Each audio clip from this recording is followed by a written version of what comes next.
the Disability and Digitalization Business Opportunities in Asia and the Pacific meeting, which is taking place over the next 2 days. My name is Joni Simpson. I think, for example, KFC may be involved with other subsidies in Kavis itself for the supply chain.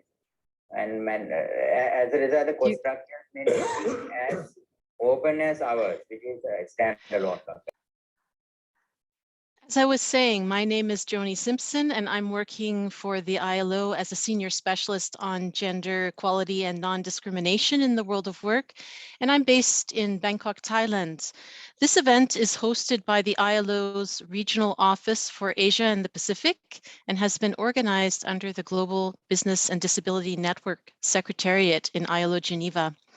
So over the next 2 days, we'll hear from different stakeholders working on the inclusion of persons with disabilities at work. And before we begin, I have some brief information to share regarding some technical aspects. Live captions are provided and can be activated by clicking on the CC button on your screen. A sign language interpreter into International Sign will be visible throughout the webinar. The webinar is being recorded and will be shared for those unable to attend. All camera features for participants as well as their microphones are switched off. All questions to panelists can be submitted via the Q&A box during the webinar. And the chat functions for participants is deactivated. And I'll also take this opportunity to kindly request that you turn off your microphone if yours is activated. Thank you, and unless you're speaking. So now I have the pleasure to invite my regional director, Ms. Chihoko Asada-Miyakawa, Director of ILO Regional Office for Asia and the Pacific, to deliver her opening remarks. The floor is yours, Asada-san. Thank you very much, Joni.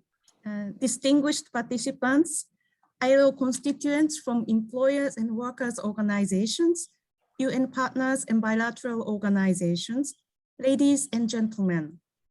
It is an honor to open this ILO Global Business and Disability Network regional meeting.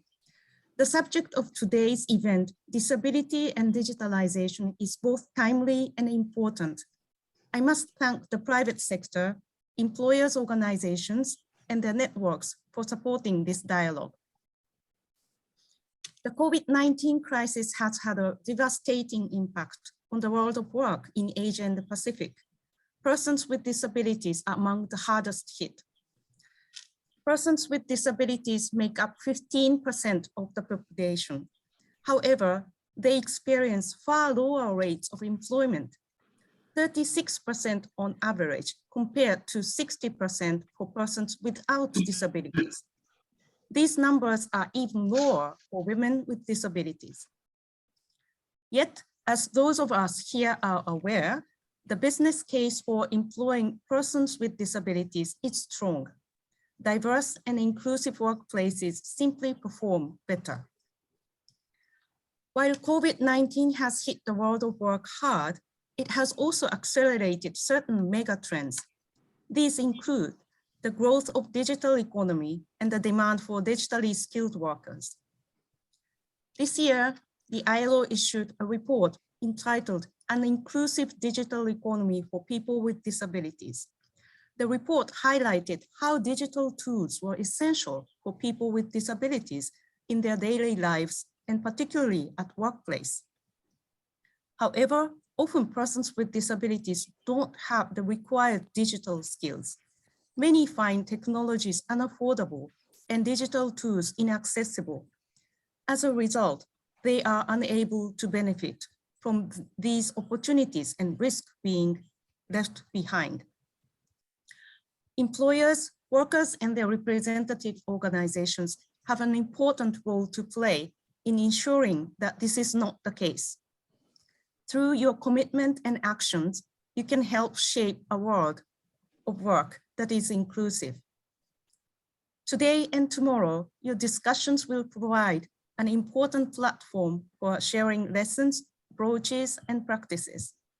Tackling stereotypes, removing discriminatory barriers, and advancing digital skills acquisition are just some of these issues that will be addressed.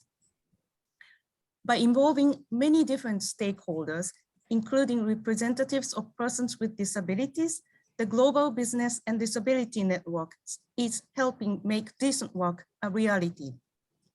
I especially commend your emphasis on collaboration and partnerships. Distinguished guests, ladies and gentlemen, in June 2021, the International Labour Conference adopted the global call to action for a human-centered recovery from the COVID-19 crisis. This call highlights people with disabilities as a priority. It asks countries to put full employment and decent work at the heart of inclusive, sustainable, and resilient recovery strategies. Unfortunately, based on experience of previous crises, people with disabilities are amongst those hired last and let go first. This needs to change.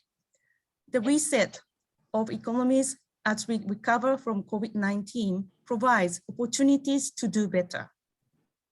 From the outset, recovery strategies thus need to include a disability rights perspective.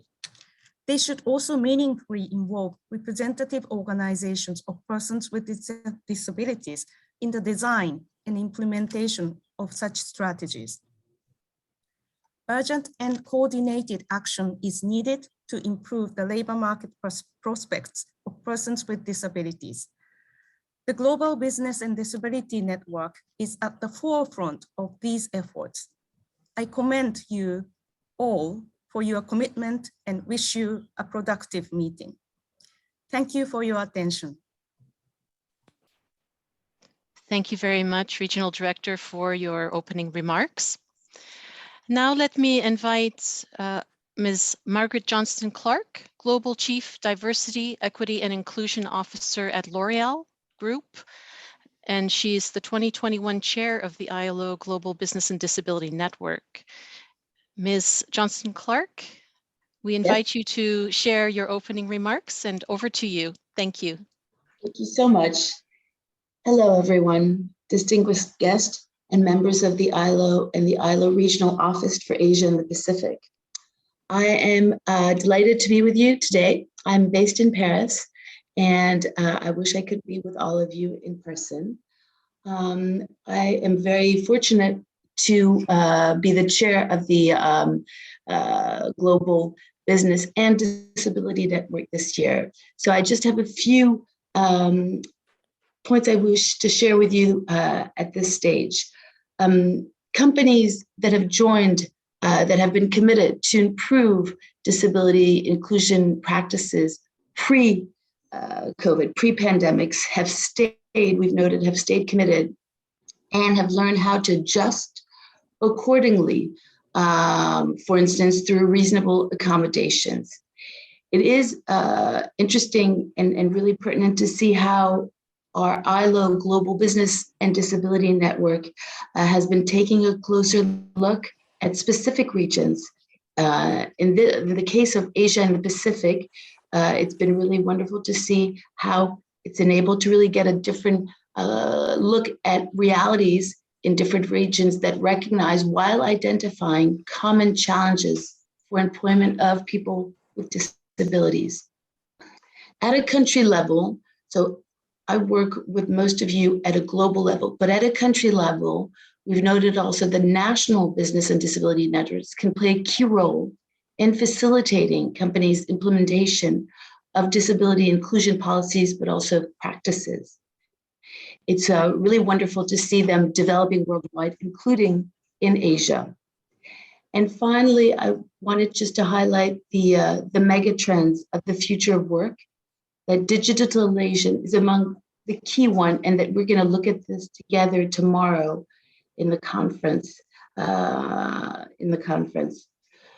So I think that we've seen that disability has obviously has been part of the agenda and has really, on mental health issues, has really gotten a lot of attention in the last 18 months or so. But it is definitely something that we need to work together as a business network. We need to continue sharing best practices, and we need to keep putting it on the forefront of our agendas, because as head of global diversity, equity, and inclusion in a large French company that has an international outlook and imprint, we've seen that other issues like gender equity, like racism, have been put in the forefront because of current affairs and current issues. So it's important to really address them from an intersectionality standpoint, and to really always bring forth disability that is really absolutely one of our key major topics on our agendas, and it should be of all of our agendas as companies. So thank you very much for this opportunity. I wish you a really great conference, and thank you very much. Thank you very much, Ms. Johnston-Clarke, for your opening remarks and for your ongoing commitment, and as well reminding us of the importance of applying an intersectional lens in our work every day. I am now at the point to close the opening remarks, and it gives me pleasure now to move on to the next session. Now I would like to hand off to my colleague, Mr. Stéphane Tromel, who will be moderating our first panel discussion on good practices by companies. Stéphane? Thank you, Joni. I was just putting up my background. Good morning, early afternoon to everybody in the region. It's a great pleasure to be with you today. I will be moderating the first session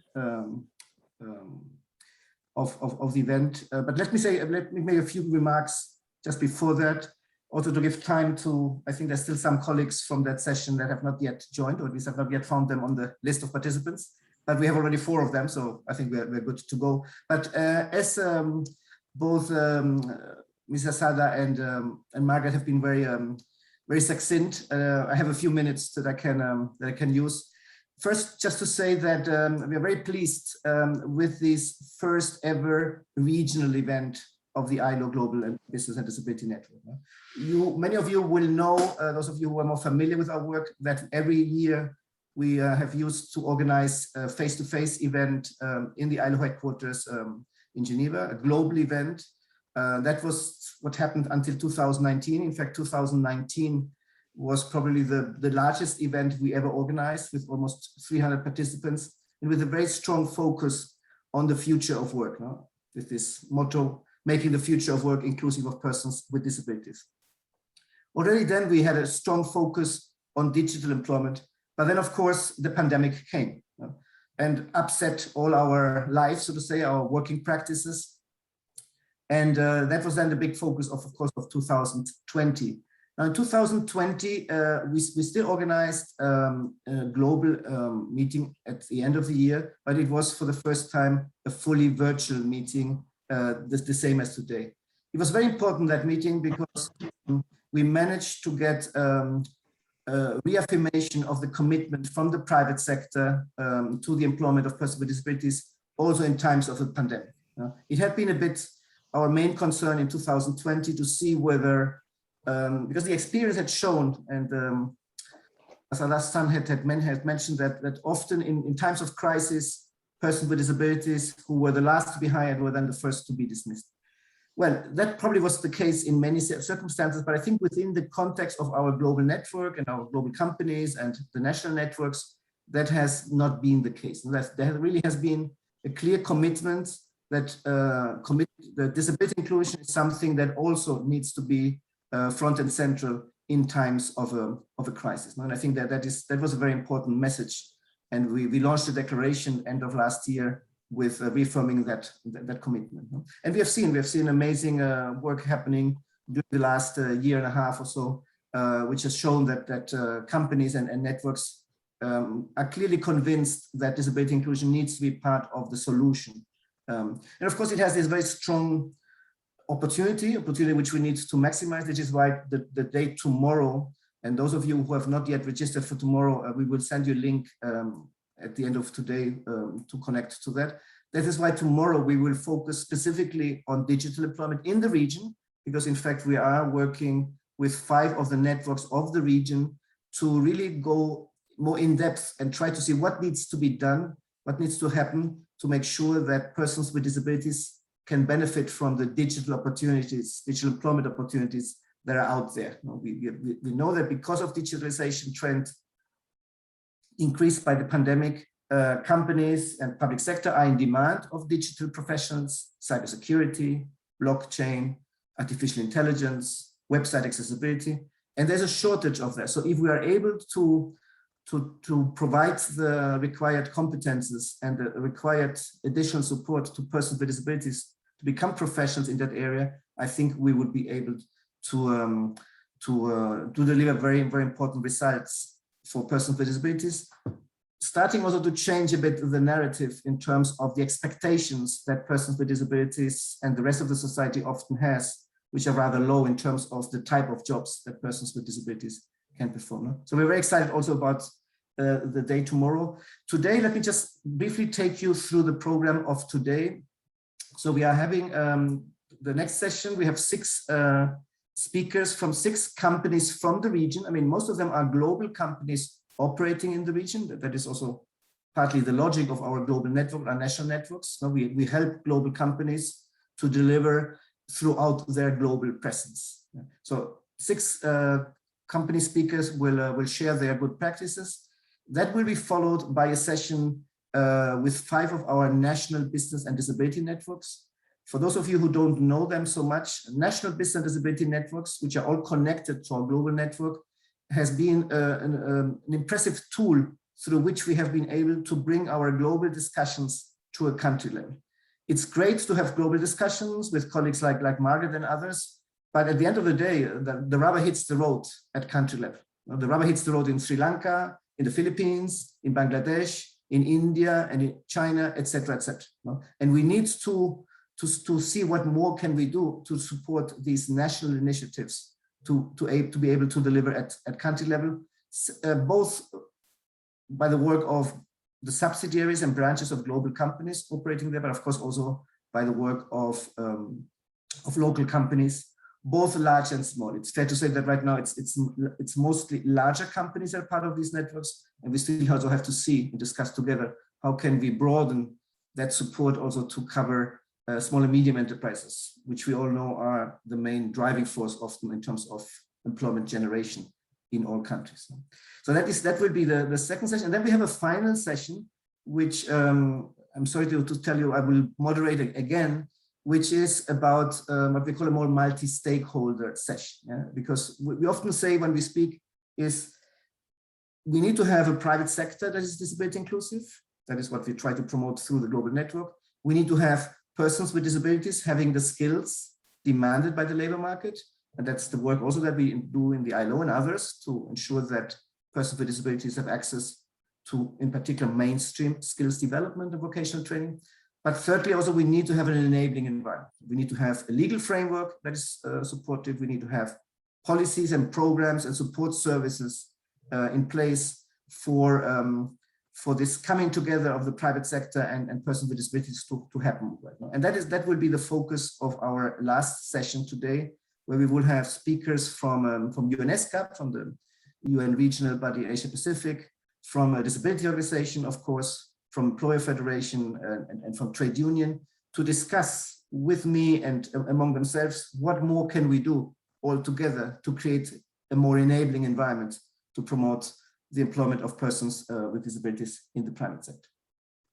Let me just finish now with these additional opening remarks by thanking my colleagues in the Bangkok office of the ILO and our regional director in particular for her support and presence at this meeting. Also my colleagues Joni and Aya have been very actively involved in this first experience of a regional event, which has been a great working with them. And special thanks to my colleague Jürgen Menze, who has been doing all the heavy lifting from the most basic logistical details until setting up the agenda, supporting and sometimes chasing our speakers, providing all the needed technical support for this to work. Jürgen, a great thanks. He is today very much in the background because we have a very small team in the ILO working on disability, so he has to do it with all the technical details to ensure that the event is running smoothly as it is so far. So let me stop there, and let me now start the session where we will be hearing about company practices. We are a few minutes ahead of time, which means we will have enough time also to get questions and comments from the participants. We encourage you to do that through the Q&A box that you have, and we will be closely monitoring that, and we will bring those questions to the speakers once we have heard from all of them. I will start with a good friend of mine, Sreela Gupta. She is the global lead for disability and neurodiversity at Tata Consultancy. As you know, a big global Indian company. Sreela, you have been a close friend of our global network since many years. We have been following very closely the excellent work that you have been doing in Tata, and so I'm really excited to pass on the floor to you and to hear. Sreela, you have the floor. Thank you. Thank you so much, and it's a privilege and a pleasure to be on this lovely conference. Very good morning, good afternoon, good evening to everybody on this call. So as Stefan mentioned, yes, we are old friends, and it's been a pleasure learning from Stefan and his team on disability inclusion. So today I represent Tata Consultancy Services, which is the IT company for the Tata Group of companies.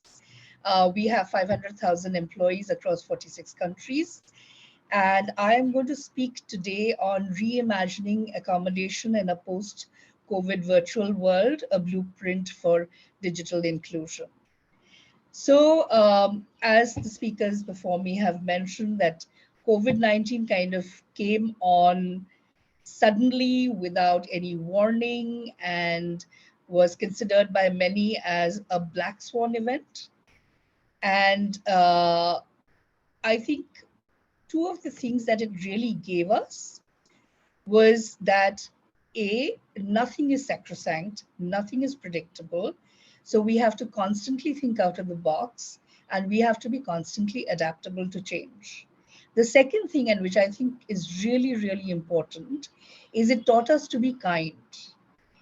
It did tell businesses that bottom lines are important, but caring for people and community is far more important. In fact, supplier diversity, which has kind of really increased in popularity and intent in the last 1 year, focuses on end-to-end development of community and leaving behind legacies of capability building.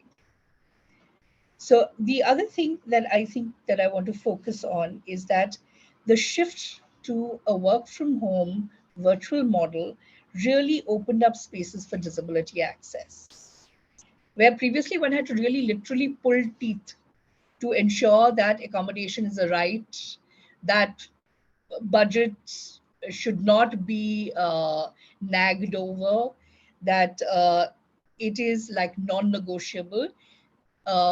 When an entire organization is going to work from home, this costing does not even come into the argument. And that, I think, really sets the bar for future navigable spaces that we are provided as a gift almost. And this is not only limited to digital access, and that's something that I want to point out, is because just for example, we were providing desktops and laptops to people working from home. And that also became a part of the physical accessibility and infrastructure, because so many other things related to providing people with whatever infrastructure is required for the organization to excel was put in place. The TCS experience, I think, in a way was easier, because we are an IT firm. Second is because we have a business continuity plan in place, which had been designed to respond to natural disasters. We never thought that it would have to scale up to this level globally, but the kernel of it was there. So we had the basic blueprint required to transform the situation in a way which was useful for everybody. And we managed to have things in place in a week. At this point of time, it was not an option to leave out people with disability. Everybody within the team had to pull their weight, and whatever support was required had to be provided. It was non-negotiable. So the one thing that really, I think, was the roadblock was data safety, because that's something that clients, of course, require. It's something that we as providers insist on. And based on that, I want to present a tiny little case study as to how we went about ensuring that data safety was maintained along with accessibility. So what we did is that we have a network of persons with disability. It's called Enable. It's a global network. And we put together a cross-functional team from that employee resource group, along with the our data analysts and coders, so that when they collaborated, we were parallelly looking at creating apps on the phone, creating accessible features on our laptops and our desktops to ensure that not only was safety, data safety was sacrosanct, but also accessibility was. All the people in the cross-functional team were actually associates with visual impairment, because that we found is one of the big gaps in accessibility when we are trying to change the whole model of operating business deliverables. So this took a bit of back and forth, but the open communication between the IT team and our employees with disability really opened up a new way of doing things. So when our associates were authenticating, they were using screen readers like Google Talkback, VoiceOver, and were doing various permutation combinations to see what kind of testing really gives the best results. And various kinds of platforms were used, whether it's Microsoft Teams, emails, WebEx, to see which is the most accessible as well. So as of now, I am happy to say that we've rolled out these accessible, easy authentication features by which every last person or colleague within the organization is able to fully digitally access and perform at a level where there can be no options for leaving out people with disability. The key takeaways, I think, from here is that the work from home or access and accommodation can become an integral part of how we conduct business in future. We can therefore now tap into a larger talent pool with disability, because it kind of by default has proven that one can harness the potential of persons with disability. Persons with disability or associates with disability are central to creating solutions of digital accessibility, and that employee resource groups, and this actually was by default, we didn't figure out how critical employee resource groups can be in creating like a model or recreating models. So employee resource groups can play pivotal roles in mobilizing both the community and act as a bridge between the community and the rest of the organization. So it provides agency to the community on the one hand, provides business opportunities and enhancement to the organization. It's a win-win. So this is like my 2 bits to say that what I think we take away from these 2 years, which have been difficult, no doubt. I'm open to questions after the session. Thank you so much. Back to you, Stefan. Sreela, many thanks. What a great way of starting our session. And what a great example of how to use effectively employee resource groups. No? What we're seeing is an amazing increase of employee resource groups among companies, even in the ILO. Surprise, surprise, we are starting to move that. We're always a bit slower than the private sector. But also this connection of an employee resource group and issues around digital accessibility is so important, and the data safety. We organized a webinar earlier this year, and one of the things that I remember from that was a sentence from one of our experts was saying, what data safety was like 10 years ago, which was a nice to have and has now moved into a, you can't not have it. Digital accessibility is moving in that same direction. So listening to you about employee resource groups working on data safety and website accessibility, I mean, on digital accessibility together is just very interesting and an excellent example of good practice. Thanks a lot, Sreela. Let me then now move to the second speaker on my list, Mr. Zhang Quan, Deputy General Manager from Sony Digital Products from Wuxi in China. And let me also thank our colleague Haibin Zhou, a great champion and colleague, ex-colleague in the ILO, and who is now the support person, the key person in the China Business and Disability Network. He will speak in the next session, but he has been very helpful in getting Mr. Quan to join us here today. So Mr. Quan, thank you very much for joining us, and the floor is for you. Thank you.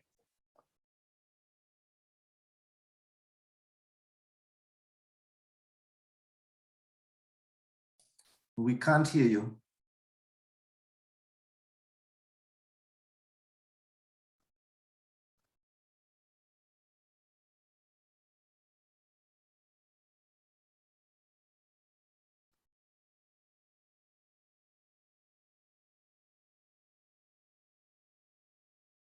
No, I'm sorry, but we can't hear you.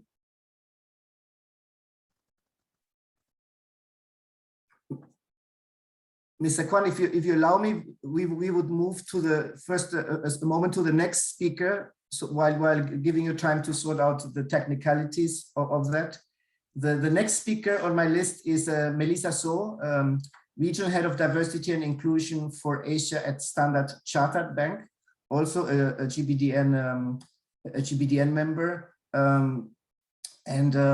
Melissa, you were appointed by The Economist Global Diversity List as one of the top 50 diversity professionals in the industry for several years. That's great news, because we have this big challenge, I think, still about getting disability inclusion fully embedded in the more broader diversity and inclusion agenda. No? But Melissa, thanks a lot for joining. Congratulations for the excellent work that you're doing and Standard Chartered Bank is doing, particularly also in the Asia Pacific region.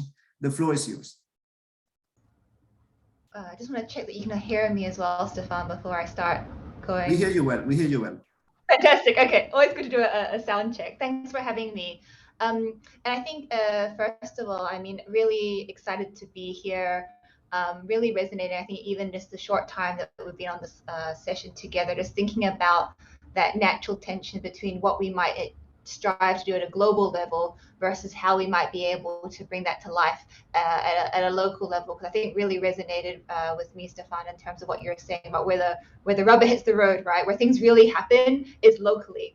And so I think one of the best practices that I wanted to share, particularly from Standard Chartered, where we operate across a very diverse footprint, not just in Asia Pac, but across Europe, Americas, and Middle East, is how can we help organizations think about diversity and inclusion and disability, and specifically at a global level, to still allow action to happen in country. So maybe if I just share with you just a couple of things regarding our approach, and I think what makes us, I guess, a little bit differentiated in terms of how other organizations might approach the topic of disability. So for us, we're definitely committed to becoming a disability confident organization with a focus on removing barriers and increasing accessibility, whether this means equipping our workforce with the skills to be able to support and realize their potential to drive prosperity through financial, social, mental, and physical well-being. We aim to, really increase the topic and level of knowledge around disability, build capability, and provide accessible banking services to improve the digital experience of our colleagues and clients with disabilities. Now, I'm probably preaching to the converted to many of you on the line here when we think about the opportunity. 1.3 billion people worldwide living with some form of disability. And for us as an organization, that equates to about 12,500 colleagues globally. So it really is not just an external opportunity, but also an internal opportunity for us to be able to capitalize on. And I think in terms of our approach to disability inclusion, it's very much aligned to, again, a very strong business case, and that strong sponsorship from the top, whether it's from the board, through to the management team, down into the country CEOs and their country management teams, really set the tone in terms of what we envisage and what we hope to achieve when it comes to disability. But specifically, we often get asked the question, so where do we start when it comes to disability, particularly if it's a new topic or you don't really know where to begin? It can sound and feel like a really overwhelming challenge as an organization. So what we did actually back when we launched our diversity and inclusion strategy back in 2018, we actually created an internal disability confident assessment aligned to best practice, many of which actually was kindly shared by the ILO GBDN. So big thank you to, again, everybody who's shared key learnings there, but also more importantly aligned to our business strategy. So this internal assessment looked at key areas that are key to us and important to us as an organization, whether it's around how we can think about disability from a best place to work perspective, so that's our internal people, how we can think about disability from a best place to bank perspective, so the client angle, and also how can we think about disability from a prosperous communities perspective. And that's very much tied to not only community engagement and supporting with education, entrepreneurship, and employment, but also I think as the previous panelists shared as well, supplier diversity. This is very much something that I think was really important, and we're definitely seeing a trend across the region around interest in this topic area. So essentially, with this assessment, we asked every country across the footprint, so that's irrespective of if you're based here in Asia or if you're based in Europe or Americas or the Middle East, to complete this assessment back in 2020. And it was really quite interesting, some of the findings that we found as a result of every country completing this assessment. There were some key opportunities that were outlined around, okay, education, we need to do more around actually creating a common definition around disability, because depending on which country you might be in, you might be coming from a different perspective. The second thing that we heard quite strongly from across the footprint was around this idea of digital inclusion or technological accessibility, which I think, again, is one of the reasons why we're here today. It was quite evident to us that technology is a huge enabler to be able to allow more people to be able to participate not only in the organization, but also as clients and get access to finance. And so there was a big opportunity from this assessment that we thought, okay, we know we have to go after. And then the third part that came through quite clearly from the results of this assessment was around, again, that supplier diversity piece. It seemed like it was a very new topic in many markets, and yet there was a lot of curiosity and interest about how we might be able to do more in the space, particularly around lifting participation. And so as a result of actually every country completing that assessment, we have local diversity and inclusion councils, which are sponsored by, again, the country CEOs and country management teams. And every year they're asked to be able to submit plans of what they're going to do to close those gaps around disability. And I think one of the fantastic things about creating this assessment is that it gives countries flexibility to pick the things that are going to make the most meaningful difference. I think sometimes when you operate in a global or even regional organization, if things are too mandated or too specific to one geography, it makes it really difficult for people in country to respond to local needs and requirements. So again, I think one of the things we're seeing this year, at least, is that of all the different plans that we've received to date, we're seeing about 62 objectives globally being committed to close gaps when it comes to advancing disability inclusion. So I don't necessarily want to spend more time talking about that necessarily. I know we've got a whole host of other speakers on the line, but really happy to take any questions, either popping them in the chat or if there's time for Q&A later on. But yeah, once again, a big thank you for having me here today. Thank you very much. Thank you very much, Melissa. A few words stick in my mind from your excellent presentation. One is this great initiative of doing this country assessment. I think these internal benchmarking exercises are also so relevant, no? Because you can always learn why is something happening here and not in the other country, no? And so that's supplier diversity, I must admit, is something that has been on our to-do list, so to say, but we have not been able, with a few exceptions, to really start looking into that. I think definitely that is something that we should do. And you have reminded us of something that is so relevant, which is the top level support, that we need at all levels, at global level, at regional level. Without that, just things move very slowly. So thank you again for that.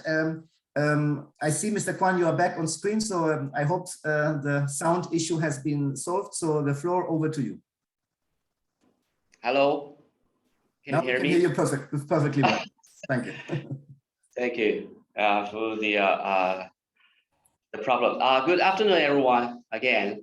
And I'm Zhang Quan, representative Sony in China. Today, I feel very, very happy to share with you some of what we did in China on disability issues. And as you know, Sony is a creative entertainment company with a solid foundation of technology, which has a wide range of global businesses. Our purpose is to fill the world with emotions through the power of creativity and technology. We believe employee is the foundation of value creation. As for the disabled people employment, not only the co-founder, Mr. Ibuka, but also the current CEO, Mr. Yoshida, we are following the same basic philosophy that diversity and inclusion is a source of new value creation. And we also believe employee with disability could create products superior to those made by the healthy people. And we respect the various values held by the employees and aspire to establish a workplace where individuals can employ their capabilities to the maximum and create new values. It's all based on the Sony's people philosophy, a special you and diverse Sony. And Sony approach to real diversity could be divided into 3 phases. Phase 1, diversity. Organization should have people with diverse background work together. And phase 2, diversity and inclusion. That means every employee respect one another in the workplace. And phase 3, organization where individual stimulates each other while collaborating together and creating new value. So this is a brief definition of diversity and inclusion of Sony. So let me tell you what we are doing in China. In our company, the Sony digital products, Wuxi, we have over 3,000 employees working here right now. Our activities include 3 parts: recruitment, collaboration, making voice for the people. With third parties' help, we designed suitable positions for the disabled employee. We took a closer look in several dimensions. Finally, we found 11 job positions for people with different skills. And we promoted policies and supports by providing reasonable coordination in the recruitment process, physical assistance, facilities, communication, and other relevant terms of employment. And including the, of course, including the equal salary in the same job position. And also we setting up flash alarms for the employees who cannot hear, and communication tools.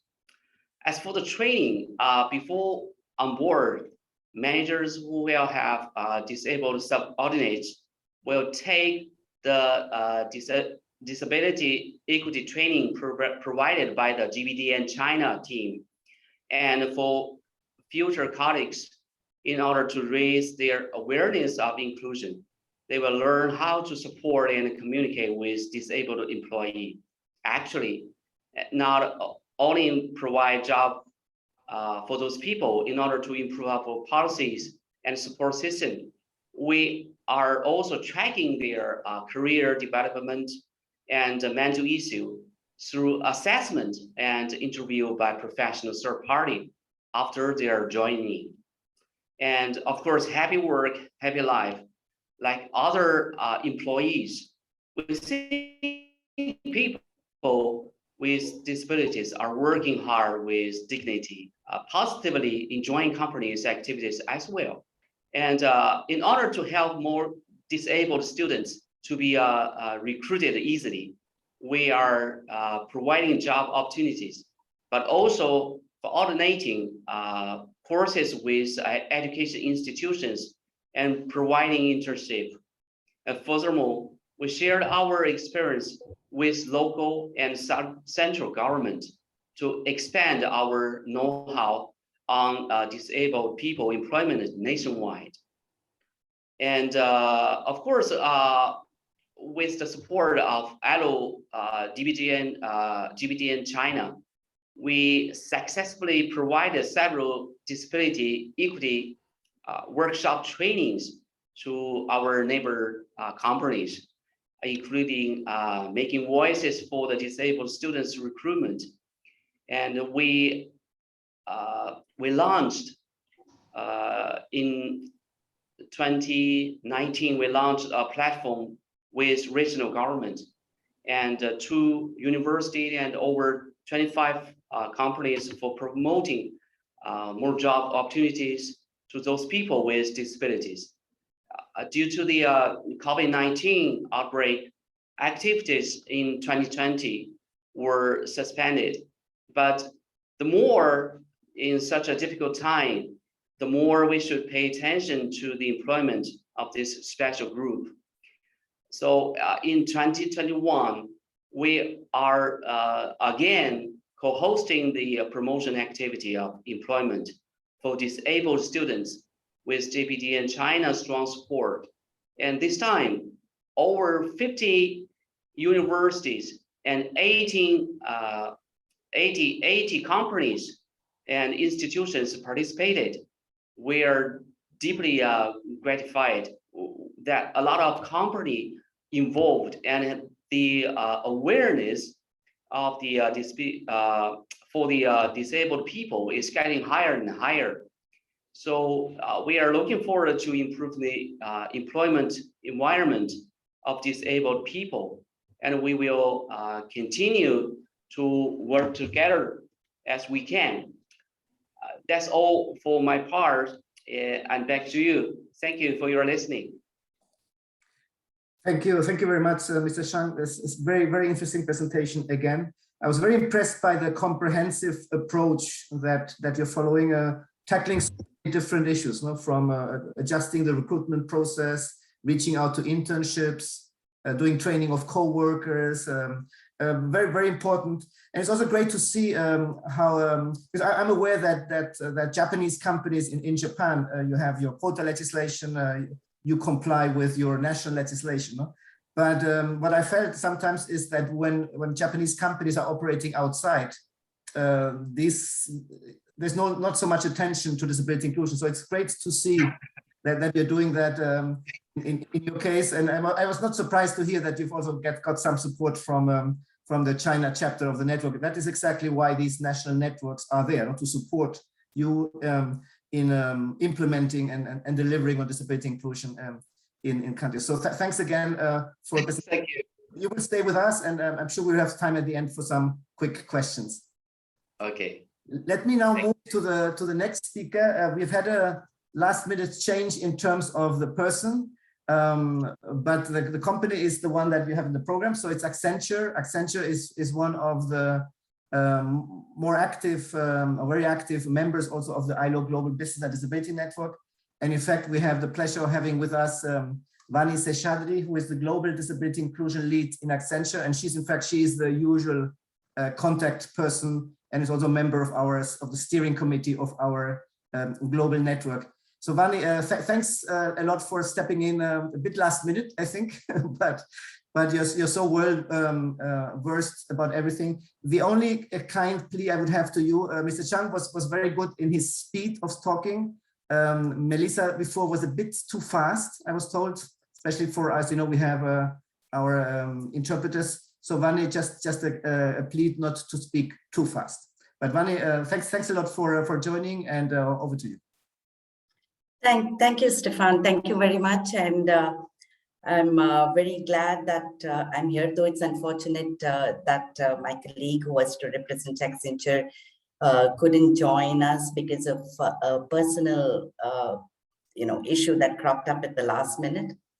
But in fact, I'm probably fortunate that I'm in the APAC time zone, so therefore logged into this call to participate in it the whole day. Typically, a lot of the disability inclusion, regional meets, global meets, etc., happen at a time zone which is more US centric. So very, very glad that ILO has pulled this event together in a time zone where all of us in this region can participate holistically. Given that I was online, so got to know on time that Hyun Fei is unable to join us, so very glad to represent Accenture here today. And like Stefan said, have a very close relationship with ILO, and therefore very connected enough to feel, let me put it this way, confident to be able to speak about disability inclusion at Accenture, given the APAC perspective. A quick self-descriptor. I'm sitting in an office environment, shoulder-length black hair with a yellow outfit with blue prints. I'm based out of Bangalore, India, and I lead our global program for disability inclusion and have a very, very close working relationship with my colleagues in the region. Disability inclusion is indeed a very complex topic, given all the areas of inclusion and diversity. If you compare it with gender, pride, ethnicity, disability inclusion has far more nuances than any other area. Therefore, the way we need to focus on it as organizations, and even at Accenture, need a very systemic approach, need an approach that breaks through the clutter to be able to address it in components. Very often we're asked this question, where is a good place? What is a good starting point for disability inclusion? Right? Is it at the top? Is it at an employee level where the engagement needs to be high? And I always start with saying it's a combination of all that and more. At Accenture, we break disability inclusion into 4 distinct parts, and that's global. So therefore, it's represented equally in the APAC region.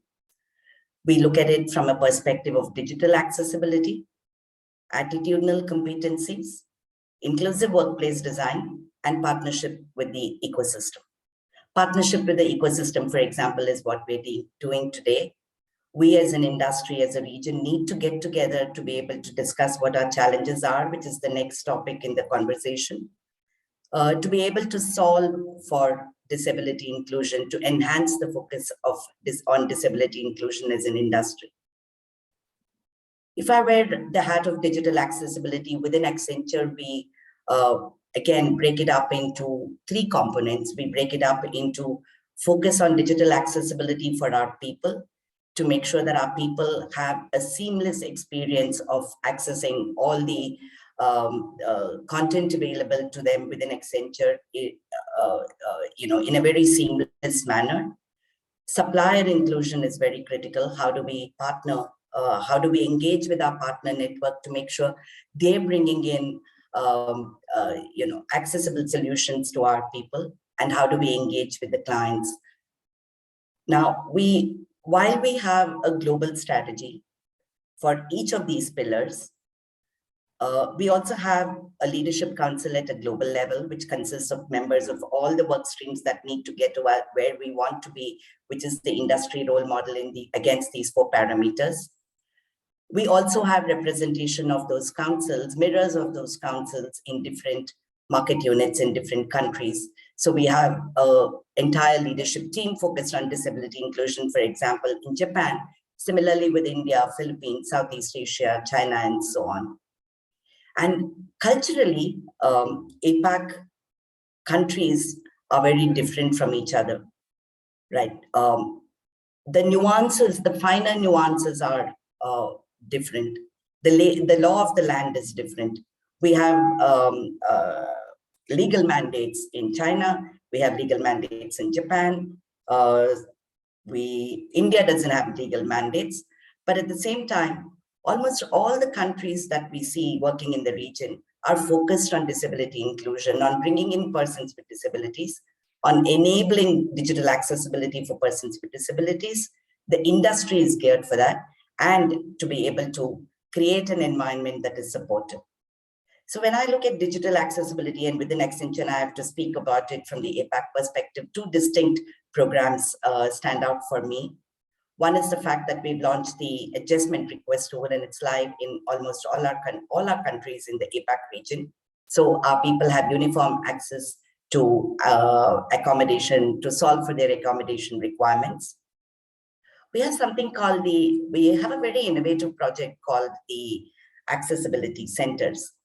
Now, these are experiential centers we've set up for our people, our partners, our clients to visit, etc. And most importantly, for our colleagues with disabilities to experience different assistive technologies before looking for the right accommodation to empower themselves. This concept, in fact, took shape for the first time in Philippines, and during COVID, Philippines even launched a mobile kit which would actually go to an individual's home for a person to be able to experience the assistive technologies. And that concept took shape in Philippines, but now it's become a global phenomenon, and we have 17 centers globally. Attitudinal competencies is very, very important. Sensitization of people to be able to speak with persons with disabilities, to recruit right, to source right, to have the right recruitment conversations, to have the right engagement is very, very critical. And when you look at it from the APAC point of view, one of the things that we hear from an attitudinal competency is awareness around disability inclusion, and also the ability to partner to be able to recruit persons with disabilities. Very APAC, by and large, when I look at it from a global perspective, is very closely linked. Countries are very closely linked with, not-for-profits in the industry, who are a tremendous source and contributor for the right talent. And when we build those competencies, therefore, every organization probably goes that extra mile to bring some of those candidates to speed, to run internship programs. RM, an internship program that we run out of India in Accenture, is a great example of how we can empower persons with disabilities and how we can empower the environment to build their attitudinal competencies. Workplace design is very, very critical again. There's no point in recruiting a person with disability and having that person located on the 15th floor when we come back to work, when there will be a day when everybody comes back to work, and expecting that person to be able to reach the 15th floor with comfort. Therefore, workplace design becomes very, very critical. At Accenture, we're very focused on workplace design, and our efforts are geared towards making sure that all our facilities are accessible to all our people. And when you look at it from a language perspective, when you look at it from building competencies of people, I think that's where the challenge is, because disabilities vary country by country. And it is very, very important for every country in the system to understand, every individual in the system to understand what a particular descriptor of a disability is, how do we solve for it, and how do we create a safe environment. There is stigma around disability when I wear my global hat and look at it from the North America lens, and I compared it with the APAC lens. The stigma around disability is probably higher in the APAC region than it is in North America. North America is far more advanced in these conversations as an industry. How do we collectively create an environment as an industry for conversations around disability to happen more comfortably? The minute these conversations happen around disability, we will find that organizations are creating an environment for self-disclosure, which is very, very essential for us to be able to do more for our colleagues with disabilities to create a more empowering environment. That's in a nutshell some of the key highlights of the industry, APAC glance, and some things that we do at Accenture. And last but not the least, of course, we have very, very stringent measurements. We measure disability inclusion against these parameters, work with our countries to keep the global lens, but to build a culture that is very local in flavor. Thank you all, and thank you, Stefan, for this opportunity. Vani, thanks a lot. Excellent presentation, especially thinking also that you came in so short notice, but great. So many things that you have shared, very impressive always, all the work that Accenture does. I think this decentralized reasonable accommodation process, I think that that's an excellent example, because we really need to ensure that people, wherever they work with our organizations, have the same access to these adjustments. I think that's, and the accessibility centers that you've started also in Philippines, very interesting initiative. Another issue that you might have seen a question that popped up that was raised about self-identification. I was in fact planning to come back to the panel on that, because I think you've raised it also, you've addressed it, Vani, in your presentation, the whole issue of stigma and how stigma sometimes prevents people from disclose their disability, which of course then creates a problem in terms of measuring and monitoring progress. If we have time, which I think we will have, I will come back to the speakers on this very important question. So Vani, if you stay with us, but I might ask you to develop a bit more about how do you go about that in the context of Accenture. But let me now ask our next speaker to come in. We are moving now to a different sector, I think also, but a very relevant sector, also a sector that has provided a lot of jobs for persons with disabilities in many countries. So our next speaker is Kaushal Mendis, who is the Director of Human Resources Administration for Gamma Pizza Craft Lanka Limited.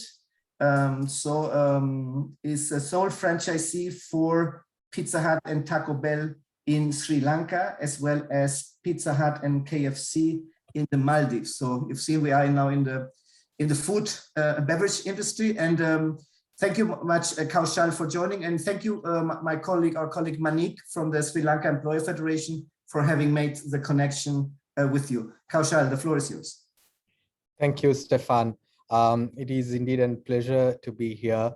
And I wish to take this an opportunity to thank ILO as well as the Employees Federation for connecting us with this network. So today what I'm going to talk about is the Pizza Hut Sri Lanka's effort in bringing the persons with disabilities to the forefront of the productive economic force in Sri Lanka. Sri Lanka has a population of about 22 million citizens, out of which close to 9% has some sort of some form of a disability. Now, in the Sri Lankan government context, it stipulates that 3% of the jobs needs to be provided for the persons with disabilities. However, the practical application of this is not reflected in statistics. So we've seen in Sri Lanka that there had been opportunities provided for persons with disabilities in the private sector. But however, most of these opportunities are being provided in the back end operations, where persons with disabilities are not exposed to the front end. They were not exposed to have direct interaction with the customers. So 3 years back, we took upon the challenge of interacting persons with disabilities with the front-end customers. Initially, we thought it as a big challenge, because given the nature of our operation, when a customer walks into a store, within 12 minutes, we are supposed to take the order, prepare the pizza, and to ensure that the pizza is given to the customer. So we were just thinking, if we were to bring in persons with disabilities, how are we going to cope up with this time challenge? But however, we've had internal brainstorming with the operations teams, and we said, okay, from the leadership, we gave the sponsorship and we took that challenge on. So 3 years back, in November 2018, Sri Lanka was able to open the world's very first Pizza Hut, which was exclusively run by persons with disabilities. So we started with a group of about 12 persons with disabilities who were predominantly having speech and hearing impairments.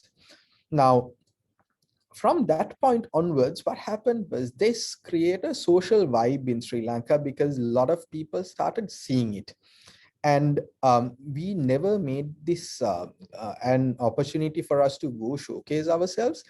We never wanted to differentiate our store in terms of the look and feel of it. We never wanted to piggyback on the disability of someone to say that, look here, that this is another marketing gimmick. It was not the case. Instead, if you really step into our store, you will see it is a similar store as any other Pizza Hut store. It will just have a signboard at the entrance to say this store involves persons with disabilities, for the awareness of the customers.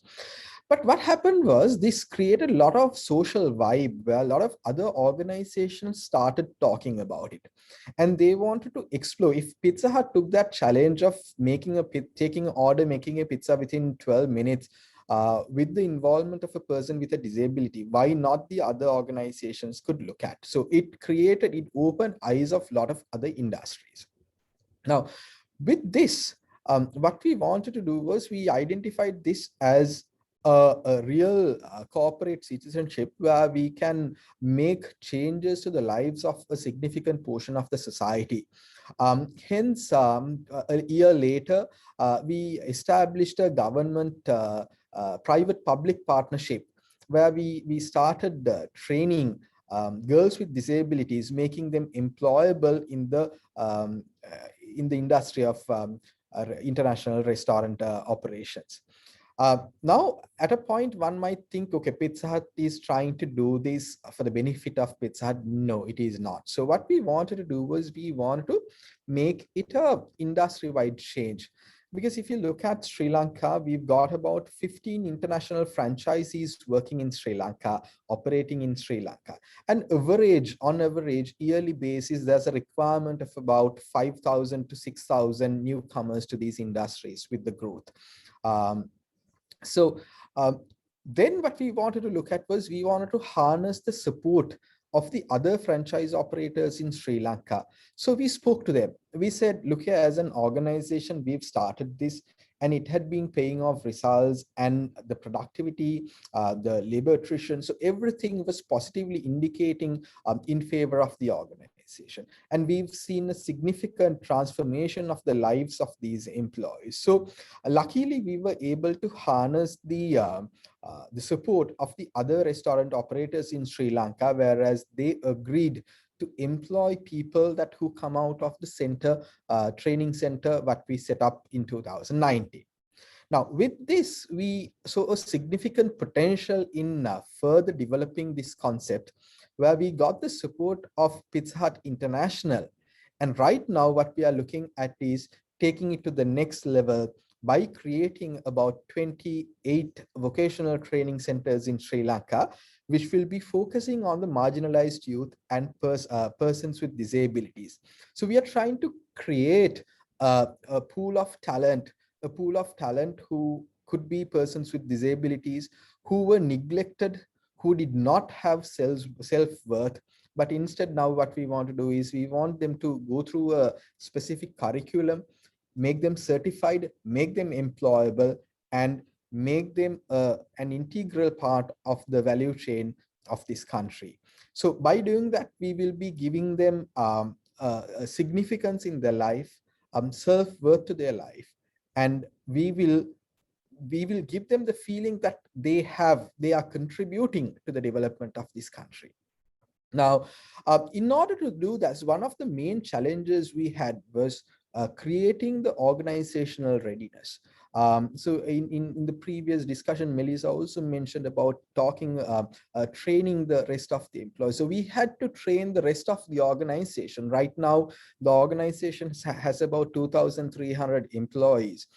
And we had to create an organizational-wide awareness program to ensure that the persons with disabilities are being treated well as treated in an equal manner.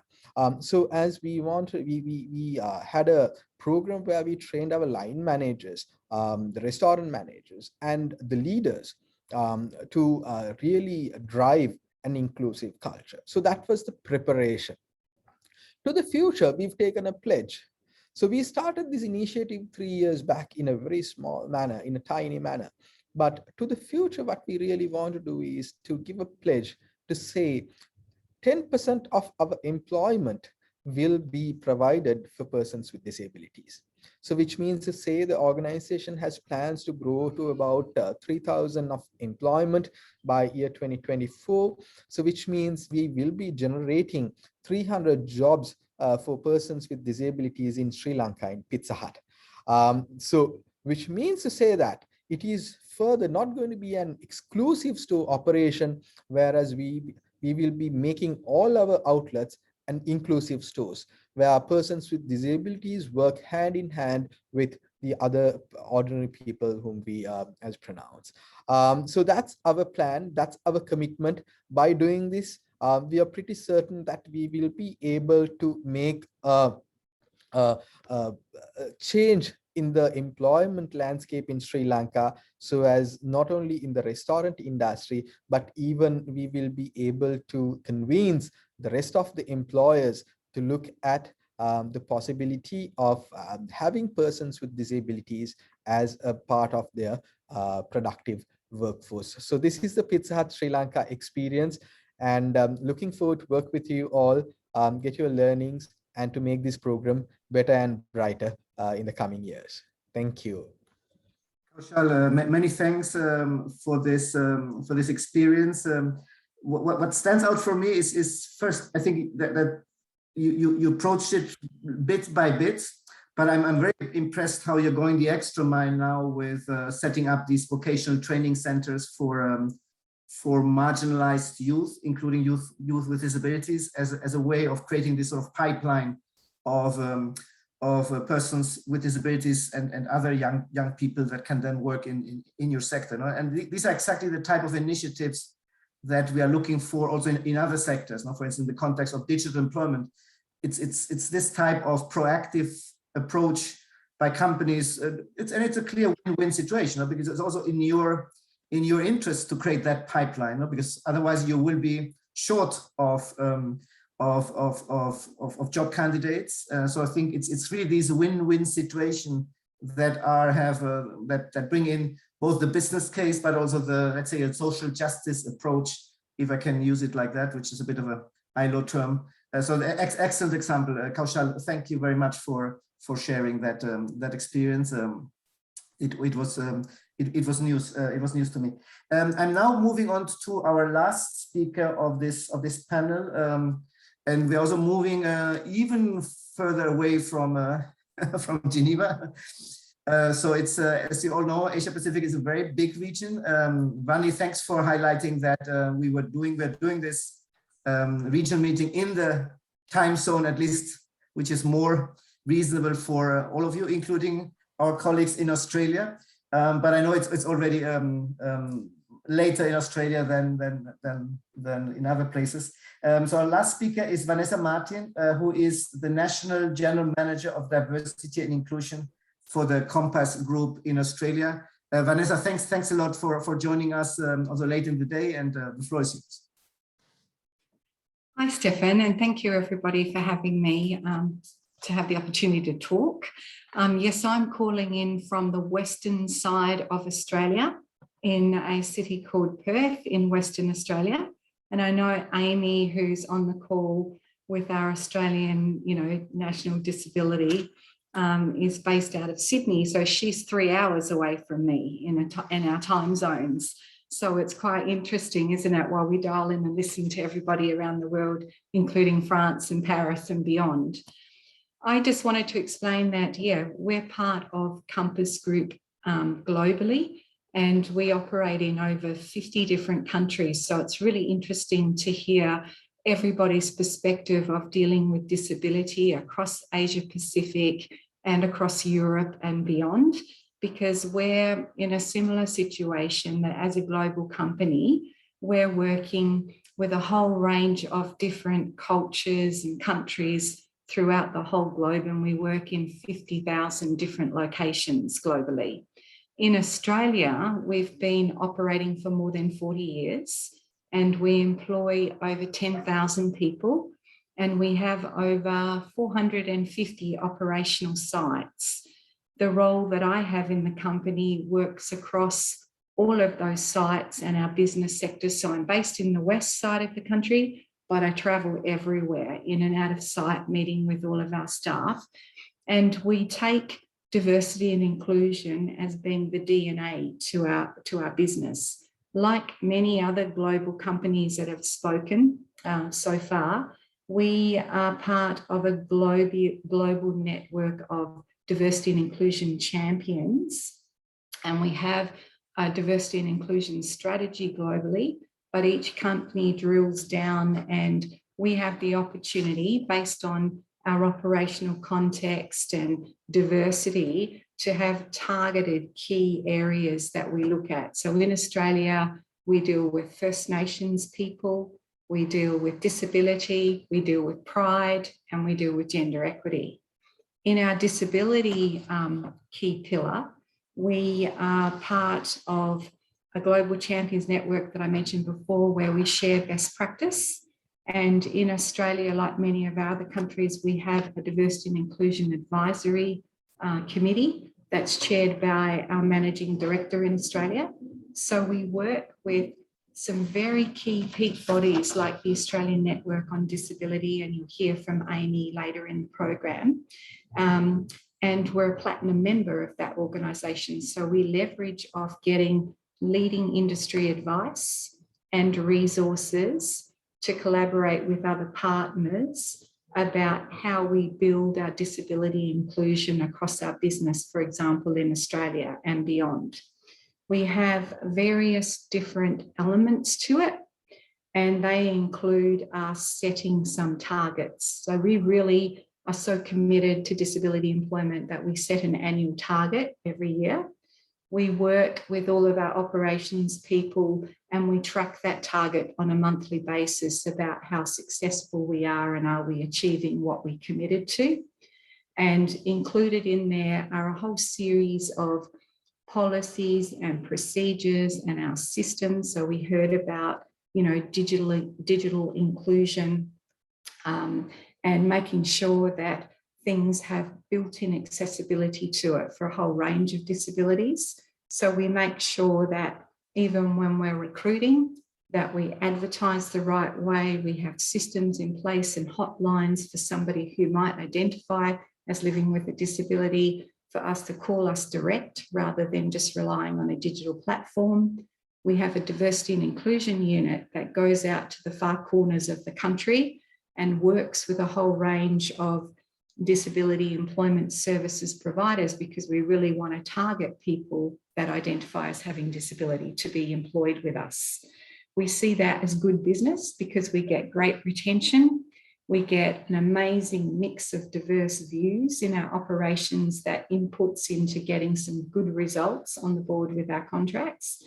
And so we want to make sure too that our managers that have people working with them who have a disability or identify as having a disability have disability confidence training, that they're aware of not having an unconscious bias. They're they're being accessible and inclusive in all of our work practices, and this is built in across everything that we do. We work with a number of disability employment service providers to access people. We also, in that supplier space, encourage disability employment enterprises to be suppliers with us. And we've got some great examples in Australia where, as a hospitality company, we might work with an organisation called Busy Beans, who employs younger people who have various disabilities to be baristas and do coffee, and we might scope out work and bring them in to work with us, for example. So it could be indirect employment or direct employment. We have a lot of our clients also have a very strong focus on addressing disability and getting employment outcomes and results. And so we work with them around what we call local content and design the way that we do our service delivery to include and recruit people with disability to work in different spaces. But we love it, and we can share some of this with you around the globe, but where we have people that have come on board with us that identify as having a disability, for them to share their stories that are impactful and real, and where we've made a difference in somebody's life, with their permission, of course, to do that. And we find that that is like a picture paints 1,000 words. We don't have to stand up on a platform, but if I introduce you to somebody that says, oh, this is my experience, this is how I came on board, this is how inclusive my workplace is, it not only encourages others to apply with us, but it also encourages our managers and supervisors to embrace working with people who identify as having a disability. They want to get more confident and work and share great news stories and successes as we go forward. So we are doing everything that we possibly can to do and share inclusiveness and awareness in this space. And I can give you an example because I know that we've got limited time and we're over time, but for example, last year we had a target across the country that we'd employ 50 people with disability across all of our operations, and we actually employed 112. So we met 224% of our target. And this is in the middle of a COVID situation where most of the east coast of Australia, like big cities like Melbourne and Sydney and Brisbane, were all shut down. So people were working from home, where we're running cafes for businesses and universities and school catering. All of those operations were closed down. So in amongst all of some of the stand downs in our business, we still hit a target at 240% for our disability outcomes in employment in the last 12 months.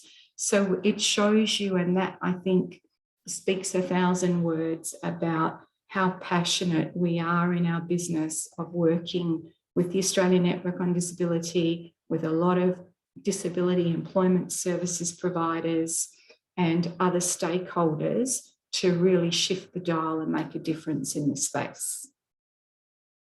Thank you, Stefan. I won't talk anymore. I could get on my soapbox all day if you wanted me to. Thanks, Vanessa. Thanks, Vanessa. No, the passion comes clearly across. No, I think what first, I think it's both Kaushal and you mentioned the issue about setting targets. I think that's important. You've already, greatly exceeded the target. But I think the other issue that stands out, of course, is what you say about diversity and inclusion as part of the DNA, which is what I tried to say also at the beginning of this session in terms of, I think in this crisis, you could see when companies are strongly believe in strongly believe in diversity and inclusion and disability inclusion as part of that. Also in time of crisis, you can make progress. No? But it was a bit of a litmus test. No? Did we how strongly do we believe in those issues? Are these issues only issues that are done when the times are rosy, or also in difficult times we stick to make them? So I think it's impressive, this sentence about the DNI as part of your DNA, and of course you've shown how disability features prominently in that broader diversity and inclusion agenda, which is also not always the case. So thanks a lot for all that information. Thank you. Colleagues, we are slowly coming to the end of that session. We have a bit of a buffer between this session and the next. If you allow me, I will take 5 minutes of that short break, that comfort break that we all can do. But I would like to on one hand, mention to our colleague from Sri Lanka that you might have seen in the Q&A that your experience has generated a lot of interest. It would be great if perhaps over email, if you have somewhere a bit more spelled out, written out the example of good practice that you shared. If you can send that, we will definitely forward that on to all participants of this meeting and other people that had registered for this meeting. But then I would like to bring to the attention to the plenary a question, a very important question that was asked, and Sreela, you already kindly answered part of that. But Sreela, if you allow me to bring you back into the spotlight, so to say, perhaps also on live, let's say the very good question which we got, which I'm reading out or synthesizing basically, which is, the question is around self-identification of persons, in particular persons with invisible disabilities. How do you, in a context where there is stigma associated with that, how do you generate, how do you address that situation? And Sreela, you already had mentioned in your answer, your written answer, that it's the ecosystem that counters social stigma. That's very important. But also, of course, the role of employee resource groups as a safe space for that. Sreela, do you want to expand a bit more on that? Yes, for some reason my video is not coming on, but I hope I'm audible. So yes, so the thing is that particularly I think the employee resource groups in the past 2 years have become the platform of change, and people are able to declare any kind of disability that they have. Especially since we started work in the area of neurodiversity, we find that a lot more conversations and open discussions on neurodivergent inclusion has become an area of acceptance. And we will not be able to give people expect people to self-declare unless they feel that they are safe, that they have they can bring their authentic selves to work. And that can happen only if you work with a larger ecosystem by running sensitization and awareness programs. Policies are good, but conversations and creating an environment which is safe, and having employee resource groups which accepts everybody. We have 2 employee resource groups. One is that of all persons with disability. The other is parents of children with disability. And in fact, we've got a huge amount of traction in the second one, because a large part of them are parents of children with autism, who are now working in collaboration with the disability network and trying to come up with solutions on how we can bring in neurodivergent talent pool and make them effective workers and create. So they are our resource groups actually in creating an ecosystem which can bring in more people. And this has actually led to more and more people declaring themselves, whether it is physical invisible disability also, and otherwise neurodivergent invisible disability, and in fact also people who live with HIV/AIDS. So that I thought was a big win. We've just come up with a policy for HIV/AIDS inclusion as well. I don't know if that answers your question. Answers perfectly, Sreela. Thanks a lot. No, and it's great to see the use also in your company of the term neurodiversity, which is still a rather new concept in the business context. We have done a couple of webinars around that topic, but it's still a new concept, no? But it's people with usually invisible disabilities, so it's very important what you said, no? And also the issue, the connection with HIV, again, very important one. Our colleague Vani Seshadri from Accenture also wants to contribute to that, to answering that question. So Vani, over to you. Thanks, Stefan. Just to add to what's being said, I completely agree that the ERGs, the ability to have conversations, the environment, the safe environment to be able to speak about a disability is extremely critical. The other thing that we found very significant is also leadership visibility. While we encourage our colleagues to speak about disability, etc., it is equally important for our leaders who represent this, who represent the organization, to initiate the process of speaking about sharing their stories, speaking about their disabilities, visible, invisible, and that creates a lot of comfort and safety for persons to speak about disability. So we really need our leaders to walk the talk, so to speak.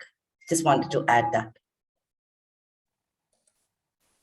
Thank you, Vani. Very important, especially for instance, if you think about mental health related disabilities, which is probably one of the most prevalent situation, is becoming even more prevalent in the current context. And probably the only good thing, one of the few good things about the current crisis is that we at least think that the issue of mental health is coming out of the carpet. No, it was under the carpet there. People did not disclose it. And now it's starting to become part of our conversation. So we are no longer afraid to ask each other how we're doing. And that would cover, let's say, more lighter situations of mental health, but can also hopefully will come to the benefit of people that are facing more severe mental health situations, which very often until now they were not able to disclose, which meant they could not ask any adjustments to it because of the fear of being stigmatized and on that. So I think that is probably hopefully one of the positive outcomes of the current crisis is just that speaking openly about mental health situations and other disabilities hopefully will become easier and will then lead to the support whenever it's needed from companies, so that we can all perform at our best in that context. Yeah, that's very important, Vani.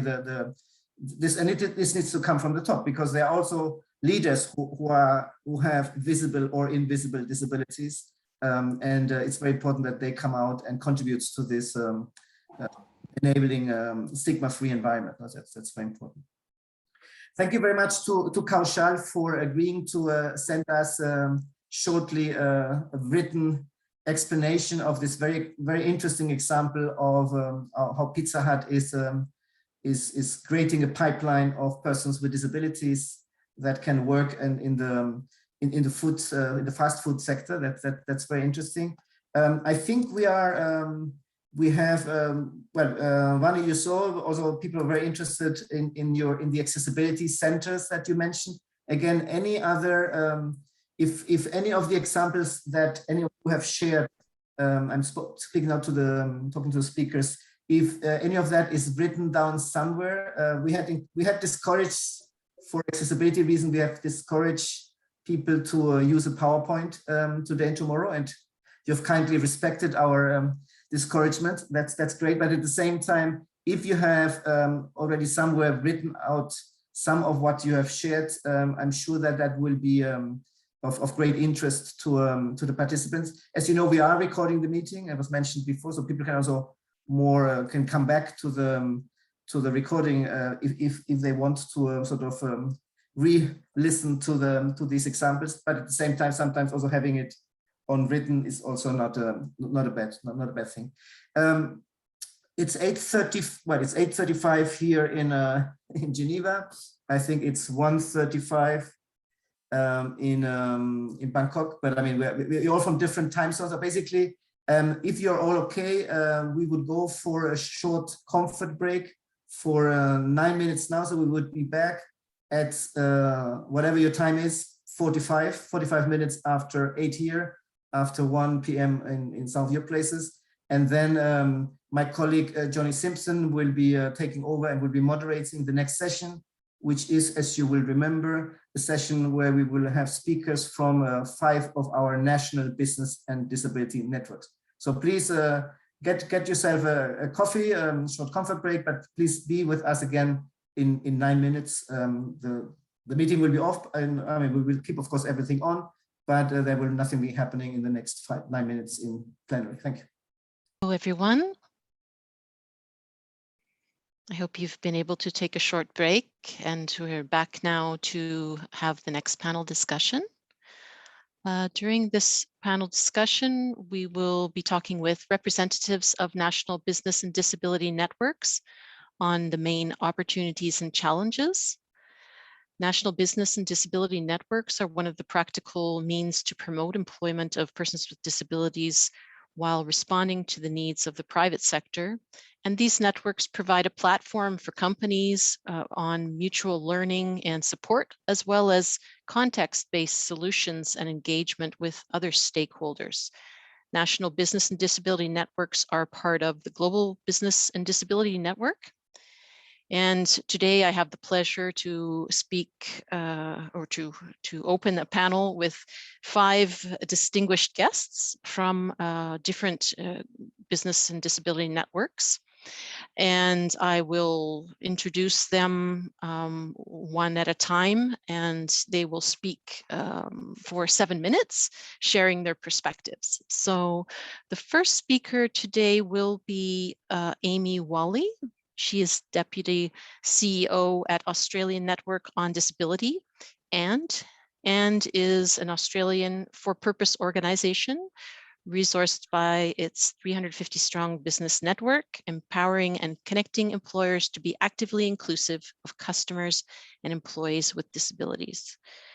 And Amy, I'd like to open the floor to you now. If you would like to go ahead, welcome, and we look forward to hearing your views. Thank you, Joni. I hope everyone can hear me okay. I'll take that as a yes. Yes, please go ahead. Firstly, thank you to all the speakers so far. I have to say I've wanted to add many aspects to my presentation in response to the great work shared already. The importance of workplace accommodations, measuring progress, supplier diversity, the voice of people with disability and employees with disability, employment programs, and so much more.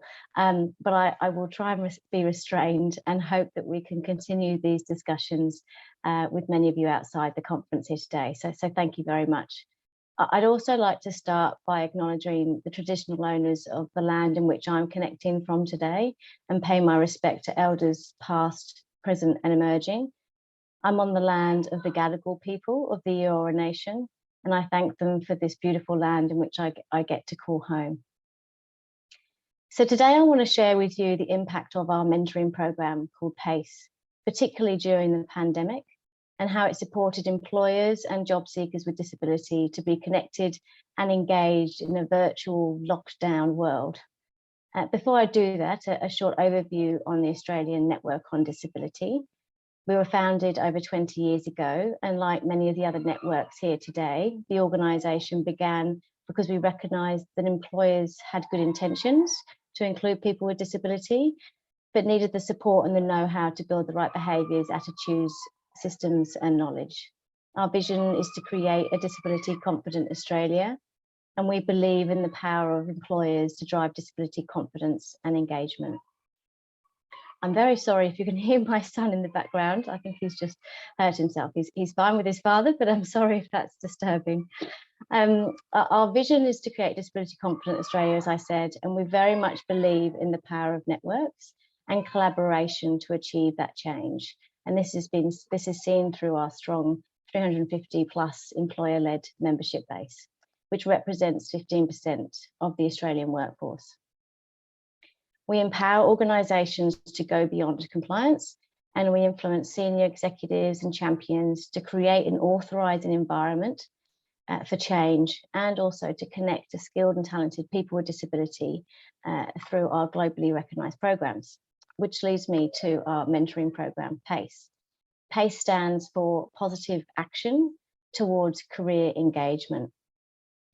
In the early days of our organisation, AND supported university students with disability to connect to the professional field, but by creating mentors to support them in their career progression. We saw the value it provided to both the mentor and the mentee, and identified the need to develop a more formal and scalable approach, which we very much believed could create a broader cultural change for organisations. And so this led to the establishment of PACE in 2013. We developed the programme in partnership with our members, and we looked to make sure that we could connect job seekers with disability to mentors to support them in their career progression and job search. The programme's been based on 3 key factors. The first being that the programme is to provide mutual benefit to all stakeholders involved. Benefit to the job seeker with disability and a potential pathway to employment, and benefit to the organisation and the individual mentors in building their disability confidence and skills to welcome and include people with disability. The second aspect was to have a clear structure. There's a clear beginning and end to the programme, there's clear expectations on everybody's role, and there's support to both the mentor and the mentee throughout the programme. The third aspect was around celebration and connection. This provided important networking opportunities for both the mentees and the mentors, powerful storytelling opportunities, and raised the awareness of the skills and talents of people with disability beyond those involved in the programme. Year on year, the programme has grown, the success continues with over 1,700 mentoring matches to date. I'd like to acknowledge the support of ANZ Bank, who have been instrumental in this growth, and they've seen more than 500 of their employees volunteer their time to be mentors in PACE. So I want to focus on the impact we saw, particularly during COVID. Obviously, as organisations grappled with the pandemic and focused on their customer needs, resources, etc., became more limited, and some of the priorities and action plans were halted. When the pandemic first came about, our programmes team proactively reached out to all of our members who are involved in our mentoring programme and explored the opportunity to move what was an in-person only programme to a fully virtual programme. A majority of the organisations jumped at the opportunity, commenting on their ongoing commitment to the inclusion of people with disability, and also stating that job seekers with disability needed support now more than ever. They also commented on the opportunity to give their employees something positive to focus on. And PACE did just that. It enabled organisations to continue to work towards their goals and objectives in building disability confidence while supporting job seekers with disability. The programme provided a powerful way for people to feel that they have purpose, particularly during an uncertain time.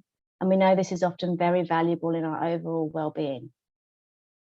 I can recall one of the completions event that was held in August, where a senior executive was moved to tears when they would describe the impact of the impact the programme had had on so many. And this impact again was across the board, not just for the mentees, but for the mentors as well. And during a time of disruption and uncertainty, it provided possibilities, purpose, and a real human connection. And so I'll finish by sharing some of the data and the impact of the programme over the last year. We have 2 programmes each year, spring and autumn. And across those 2 programmes, we saw 356 mentoring matches. So there's 356 individual job seekers being matched with a mentor sourced across our member network. And this was a 37% increase in our matches from the previous year. We also saw growth in the number of employers wanting to get involved. 38 organizations were part of the program, 22 of which were experiencing the program for the first time, which was a 46% increase for us. The mentors reported a 37% increase in their confidence to welcome an employee with disability in their team. And mentees reported a 50% increase in their confidence in sharing disability-related information with their employers. Out of the mentees that applied for a job throughout the course of the program, 70% were successful in their application, which I think you'll all agree is a fantastic outcome. And finally, just to share some comments and quotes from those involved in the program. A mentee said, being part of the PACE program helped build my self-confidence and be proud of my disability and not let it continue to hold me back in life. I'd previously tried to hide my disability, but after completing the program, I have found a new confidence and been more open about my disability and how it can in some cases be positives. Because of my mentor's help, I am a lot more confident applying for jobs, and I know my resume has improved tenfold. I'm more confident in job interviews now that I have some experience talking to my mentor, who is from my chosen industry. And I've also improved my networking skills as a result of the PACE events. The speakers chosen by the A&D for the group discussions were an excellent quality and helped to improve my LinkedIn page and networking skills. And then finally, a couple of quotes from mentors. One of the mentors said the PACE mentoring program was the most rewarding experience. It has been the highlight of my year to meaningfully connect with my mentee and support their personal and professional growth. And this last one, I think, really helps focus on what next and where we're all striving to be. The mentor said, I suggested to my mentee that we both should be mentors in the future. She looked surprised, but I think it's a good idea. Thank you for inviting me to share the impact of our PACE mentoring program. I'd be happy to connect with others and share further insights. So please feel free to reach out. Thank you very much. Thank you, Amy. Wow, it sounds very meaningful, and the quotes are very beautiful. Look at the success rates you've had, 70% success rate for mentees gaining employment. You spoke of the impressive numbers, 1,700 mentoring matches. What resonated as well was the importance of partnerships in achieving all this success. And you also reinforced the positive benefits for all involved, mentees, mentors, and the organization, in particular over the COVID times. So thank you so much. Very, very exciting. In particular, I think, you've also got a very structured program there, which has likely taken a lot of effort, and it's good to hear that companies in the network are picking up on it and making that a reality. So congratulations, and I'm sure there'll be questions in the Q&A boxes about more information on your mentoring program. Thank you. Now I would like, thanks. Now I would like to invite Murteza Khan to take the floor. She's the CEO and a founding trustee of the Bangladesh Business and Disability Network, which is a group of representatives from business, non-governmental, and disabled persons organizations working collaboratively to build a disability-inclusive labor market system.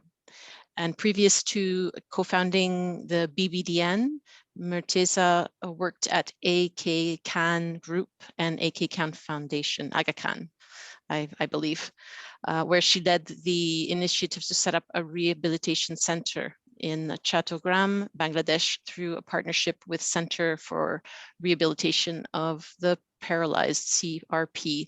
Murteza Khan, can we hand the floor over to you, please, for the next 7 minutes? Looking forward to hearing from you. Sure. Thank you so much, Joni. Sorry. I appreciate the introduction, though. Do people do get confused with the name? Excuse me, I get that all the time as Joni, and I did it to you. I'm sorry. That's perfectly fine. Pleasure to be here. as Joni was mentioning, I'm representing the BBDN, which is an initiative that was started by the Bangladesh Employers Federation. So it's very much an employer-led initiative, and we drew inspiration, of course, from ILO's Global Business and Disability Network. The architecture of our network is such that we have both employers and disability-focused organizations working together and trying to see how we strategically move the agenda of inclusive skills, inclusive employment forward. We mainly work across three broad areas. One is, of course, around building disability confidence of institutions, so what we call inclusion services. Secondly, around advocacy and research, so advocacy with the government and other relevant stakeholders, including the employer community. And thirdly, around awareness raising. And all this is sort of grows across our programs, which look at employment, skills, occupational health and safety, and other areas. You know, what was really great and what's so valuable about conferences like this, I would like to start off by saying, was, of course, the learning from a company like Pizza Hut from Sri Lanka. As I was hearing that, it made me think that in Bangladesh, we're working with Domino's, so we'd be really keen to hear about that playbook that they've implemented there and see how we could translate that to, you know, our context. So I think we certainly see the success of this kind of webinar already with models like that coming forward. In the Bangladesh context, if I speak broadly about the opportunities and the challenges, one of the key opportunities that has presented itself, particularly coming out of the most adverse impacts of COVID, now that the lockdowns, etc., have gone away in our country, we're seeing that connecting with employer associations have been really meaningful and helpful, particularly as we're looking about today at also digitalization, and as there's been a big move towards that also in Bangladesh. We've struck up a partnership with the Bangladesh Association of Software and IT service providers, and that, of course, is an apex body of employers working in this sector to try to see how we can start pushing more of disability inclusion amongst their constituents. And of course, we see this as a key partnership as they also interface with the government, have the linkage with all the training institutions. So we find that these other networks of employers that exist can really be a very powerful ally in terms of taking disability inclusion forward more broadly. Similarly, with the Foreign Investors Chamber of Commerce, of course, today we have many multinationals who are joining, but through that association, able to try to reach more of the multinationals that are operating in Bangladesh. Next to that, we're also trying to make inroads with the small and medium-sized enterprises. They really are the backbone of the Bangladesh economy, providing overwhelming majority of the jobs. So how do we start, making inroads there? Although, historically, we've mainly been focusing on larger companies. So there again, working with the government's Small and Medium Enterprises Foundation, starting the conversation there to see how we can embed inclusion into their policies. Particularly in the COVID recovery phase, where a lot of stimulus is being provided through to the SMEs, I think it becomes important to see how disability inclusion is captured in those plans. Also, we're seeing great opportunities with the global supply chain now, especially as things slowly start to improve. For example, we're in initial discussions with companies like Marks and Spencer's and their partner factories at a local level to see how we can start working with them, mobilizing them further. They're already working on disability inclusion. And now the idea would be to see how do we take those models that are working well broader to the rest of the apparel industry in the longer term. So I think it's a matter of identifying the models that are working and then, of course, trying to take them a bit wider. Another key opportunity that has been present in Bangladesh is many programs that are supported by development partners. So whether that's the World Bank or the Asian Development Bank or some of the ILO programs, they all seem to have now, especially those that are focused on skills development, having a disability inclusion component. So how, as a network, we can provide those expertise to ensure that those targets are effectively met, that the resources are being utilized in a correct way. And to that end, we recently had an experience under the ILO's Skills 21 program locally, supported by the EU. We're working with technical training institutions in a few locations, and we've really tried to facilitate partnerships with organizations of people with disabilities. And we see them as a key stakeholder in terms of the long-term sustainability of these kinds of initiatives, whether that's from a candidate sourcing perspective, a trainee identification perspective, social marketing for technical skills, as that is often also seen as a challenge. So we think OPD engagement can be quite key to help to sustain and scale some of these initiatives that are being undertaken. Similarly, from a digital perspective, one of the programs we're working on with the support of UK government's FCDO, led by Leonard Cheshire, under the I2I program, which ILO is also a partner, we've tried to see how digital employment pathways can be created. So, for example, working with the largest online job portal in Bangladesh to make them completely accessible for persons with disabilities. As often we've heard that point coming from employers about how do we get that centralized database. So when we connect with these mainstream institutions, I think that helps to broaden the reach. And this provides a very potentially scalable way to ensure that organizations are able to access the right talent for their needs. And also looking at how e-learning modules can support both the demand and supply side partners. But of course, the caveat here is that a lot of this has to be supported with offline support as well. What we are seeing as some of the challenges, of course, is there is a digital divide, right? Digital literacy is key. Some of our innovations that we've tried, for example, doing online job fairs, things of that nature. I think for people to get access to that in a meaningful way and to be able to navigate all the technology in a meaningful way is important. So that need to, upskill is quite key. Access to devices, just, the basics of things like that. Then, of course, there's an urban-rural divide in terms of the infrastructural accessibility, just internet connectivity, things of that nature for digitally driven services. And of course, from the training institutions' perspectives, capacitating them, so really trainings of trainers to ensure that inclusion is embedded and being practiced the right way. Things of that nature have presented themselves as challenges that we are hoping to overcome in due course. And one of the other key areas that a lot of the employers who are becoming inclusive, when they speak about their mindset shift that has happened, in a country like Bangladesh, which has typically looked at disability from a welfare approach to now looking at it from a D&I or rights-based or social model, that shift and that awareness to go towards that shift needs to be spread much more widely, particularly amongst the business community and of course other colleagues who are working side by side with persons with disabilities. So I will stop here. Thank you very much, and we'll look forward to hearing the rest of the panelists. Thank you. Thanks so much, Murteza.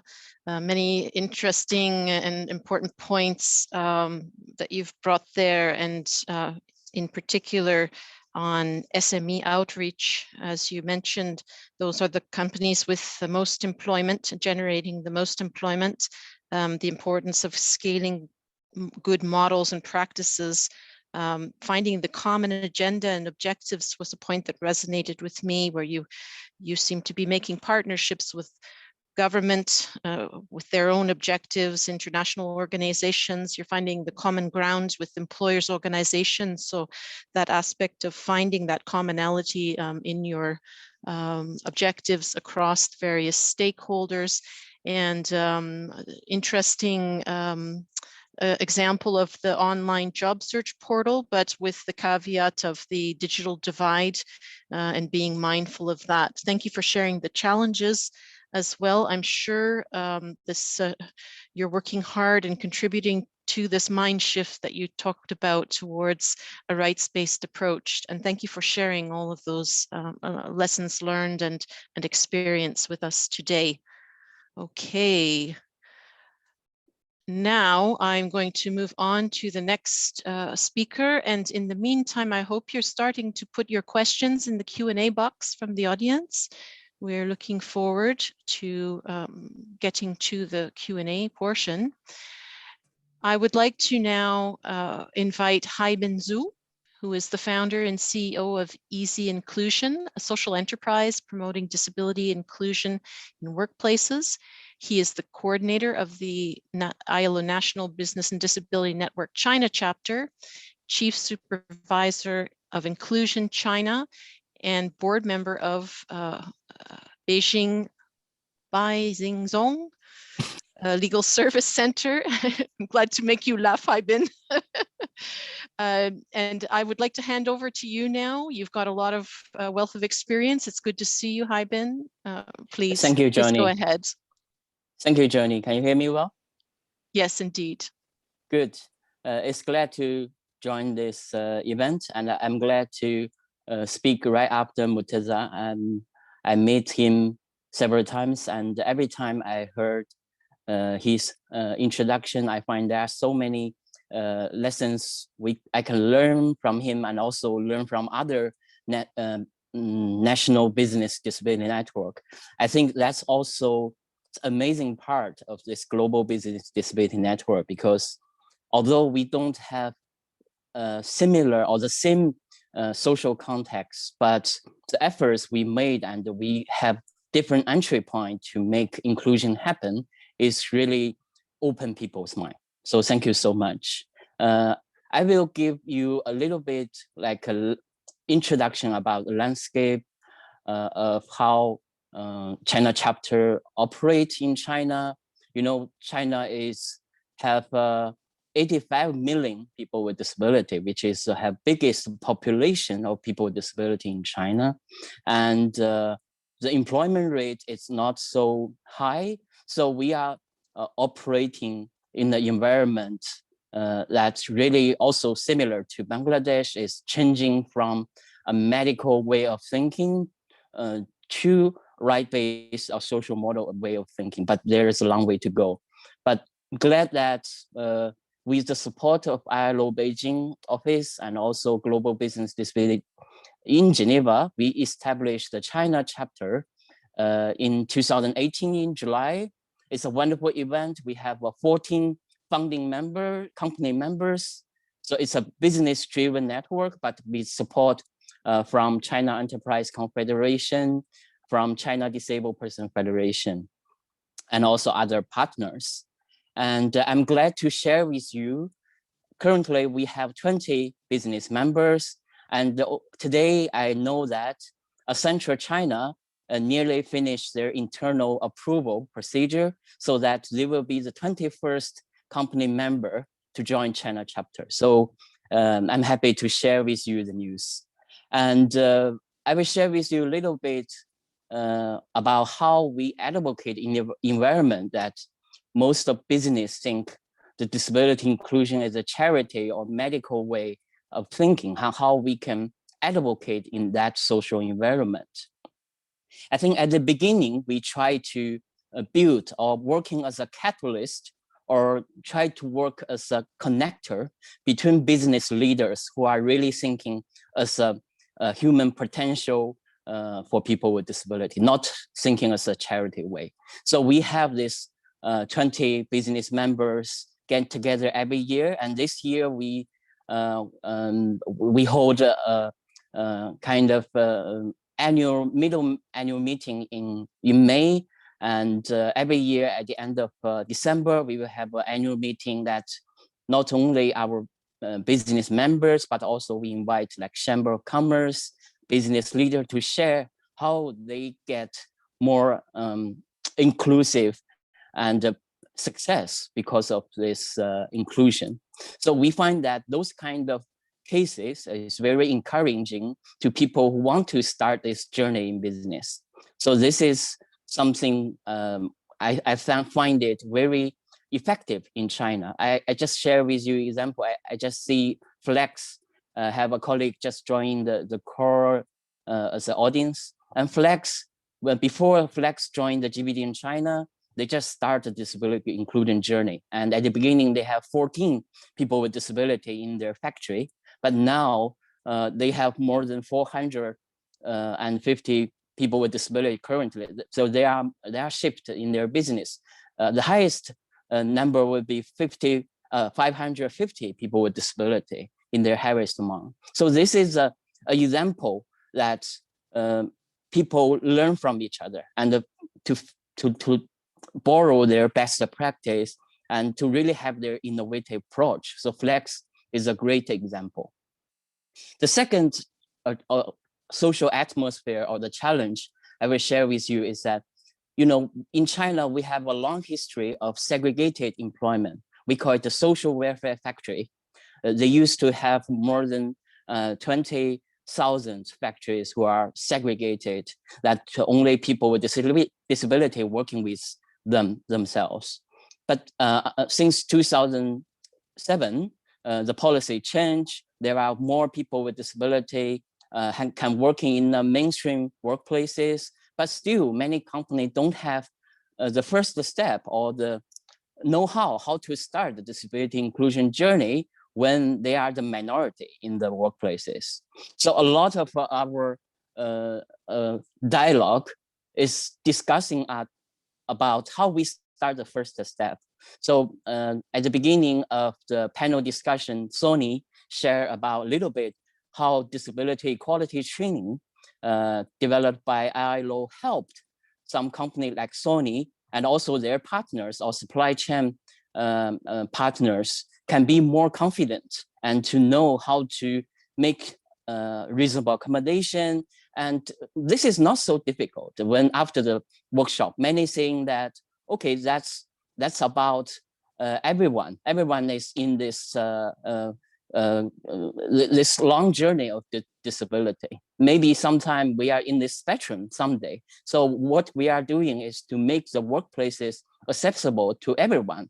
And we should invite people with disability. So that's all. That's not a super difficult questions. And with some best practice and company leader already show the cases. So we find that there are more and more companies in our network and influence other members.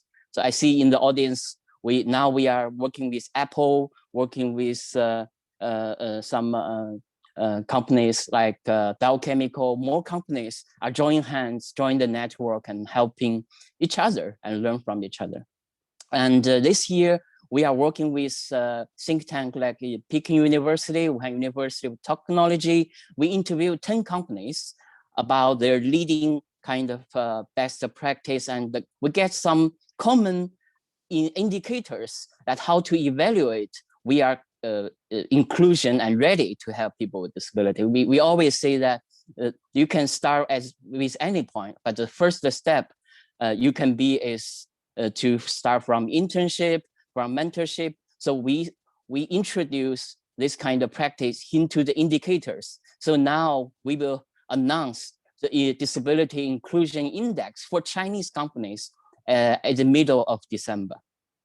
So this is the second point I want to strengthen. The last point I want to strengthen is that in a society that we don't have very strong ecosystem that supports inclusive employment to happen, which means that people with disability don't have very strong employment service or vocational training, how we can move the step forward.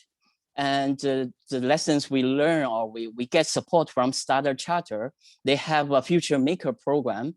And last year and this year, we started the Path to Success program that's to build a strong ecosystem that the vocational trainings, we provide online vocational training, and also we developed a manual on softer skills for training with people with disability in the vocational training settings, mainstream vocational settings. So this handbook is ready, the first shop, and the ILO Beijing office and us is working with Apple to try to move it further, how to help other companies to benefit from that. And also we work with L'Oreal China to develop a 2-month on-the-job training program, and also they can learn on the job, and also this focus on customer service. So now they are bringing more people with disability in the customer industry. So this is a story I want to share, but I'm very happy to introduce a little bit about the background. I think in the Asia, we have similar social background, and we face a lot of similar challenges. I'm happy to get more questions and answer in the chat box. Thank you, Joni. This is from my side. Thank you so much, Haibin. Congratulations on your new company member. That's very significant, as well as this new disability inclusion index. Sounds very exciting. Over and over again, I'm hearing the importance of knowledge sharing and the positive examples and approaches that are being shared across the companies and across the countries in the NBDNs. Again, changing the mindset is a theme that comes back, and helping companies to take their first steps in getting persons with disabilities involved with training, capacity building tools, manuals, soft skills, and all that you're doing. So very interesting examples. I'm sure there will be questions coming through on some of those initiatives. And thank you so much for sharing that with us today. Thank you, Joni. Thanks.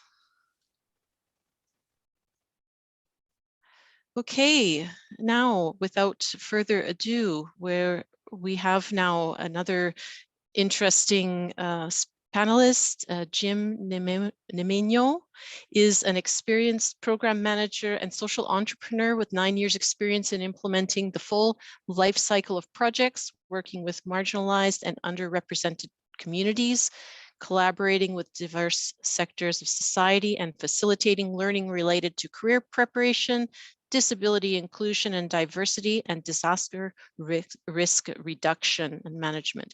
He leads the programs of Project Inclusion, a nonprofit organization working for a community of 3,000 plus persons with disabilities to improve their access to education, employment, and community participation. Project Inclusion is the secretariat of the Philippine Business and Disability Network. I'd like to invite Jim to take the floor, please. Thanks so much, Joni. And thanks to the ILO GBDN for continue to convening allies and advocates in this conference. And it's always a pleasure to be here, and it's always a pleasure to learn from the experiences of our shared experiences to promote a more inclusive and barrier-free workplaces for and with persons with disability. So I am Jim from the Philippine Business and Disability Network. So it's a Philippine level platform for and by businesses that works towards more inclusive and barrier-free workplaces. So the network is fairly young. We convened the network last January 2020, and then we relaunched it due to the COVID pandemic on July 2021. So right now, we have a membership base of around 16 member companies, and we hope to continue growing it through our partnership with the ILO GBDN and our connections with the local industries in the Philippines. So the network, the focus areas of the network can be summarized into 3 C's. The first one is we connect companies to disabled talent. We also capacitate companies to promote and build a disability inclusive workplace and culture for and with persons with disability. And lastly, we also collaborate with companies on multilateral and bilateral levels to see how we can work together to improve workforce participation outcomes of persons with disability. In our partnership, in our work with the 16 member companies of the organization and the 40 companies that we're in touch with, and the hopes of recruiting them towards membership, we've seen firsthand that communities for persons with disability in the workplace that usually come in the form of employee resource groups and supported and anchored by an organizational disability inclusion strategy is very effective when it comes to fostering a diverse, equitable, and inclusive workplace. So for the next 5 minutes, we'd like to talk about our experiences and also observe good practices in supporting workplace communities for persons with disability. And if done right, these communities, along with the organization's disability inclusion strategy, contribute to workforce participation and well-being outcomes such as improvement of work conditions for all. It's not just about persons with disability. It improves the work conditions for all. Second is representation and leadership of members from underrepresented communities. And then the third one is the presence of psychological safety and community care mechanisms that communicate that everyone is welcome and they belong and they can participate in their organization. From our experience, companies that have had success in implementing their disability inclusion strategy, and by extension, their employee resource groups or communities for persons with disability in the workplace, typically demonstrate or exhibit these following characteristics and implement observed good practices. Number one, these companies are consistent in their leadership support, member engagement, and company-wide presence. Number two, they collaborate across departments and with disability organizations outside their organization.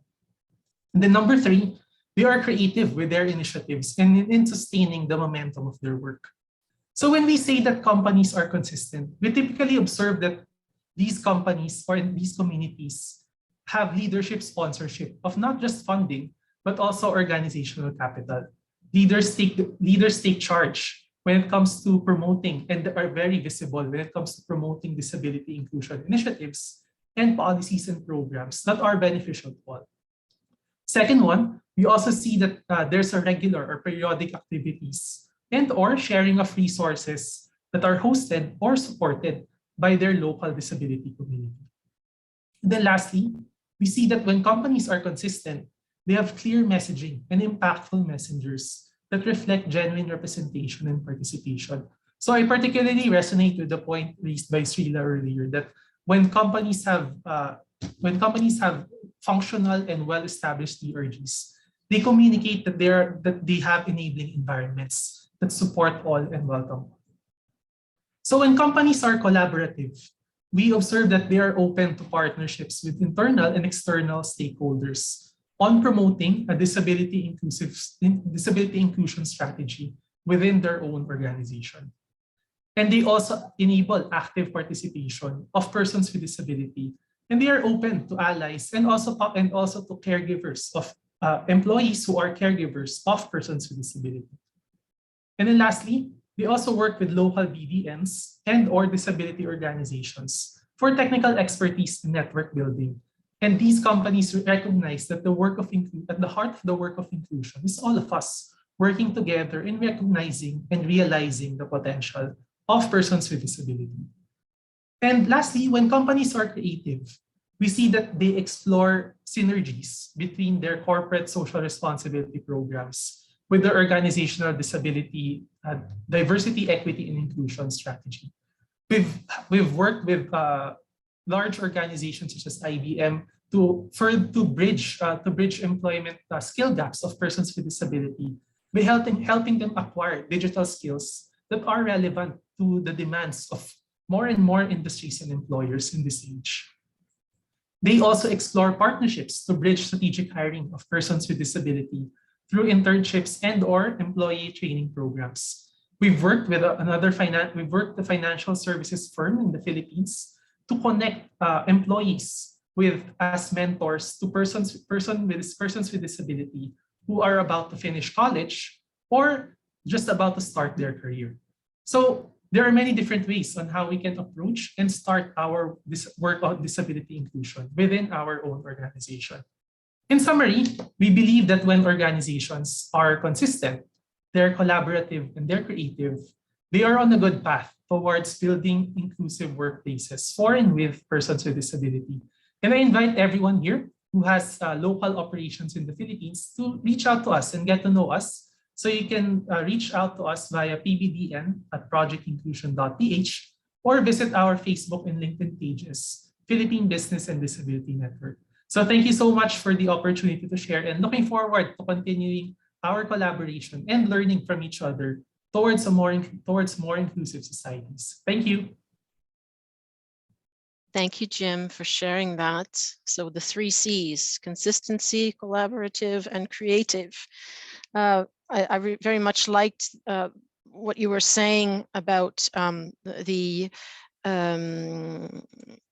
putting all this in place with companies who have disability inclusion strategies. This communicates to the outside world that these companies are inclusive, which makes it better for everyone. So congratulations to you and to the network for putting up such interesting programs on internships and mentoring and all that you are doing.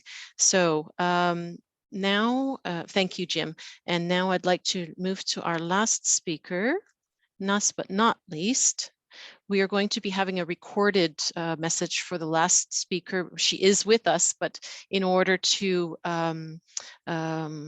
circumvent any possible connection difficulties, she's sent in the pre-recorded presentation. So thank you to Manique Gunaratne. I'm having a hard time with names today. Thank you for your patience. Manique is the manager, specialized training and disability resource center of the Employers Federation of Ceylon. She trains persons with diverse disabilities in employability skills and supports their placement in employment and supports them in livelihood opportunities in all corners of Sri Lanka. She holds many posts both nationally and internationally. And Manique is with us. Her presentation will be showing in just a few moments, and she'll be part of the Q&A. So over to my colleagues to show the presentation now, if you would, please.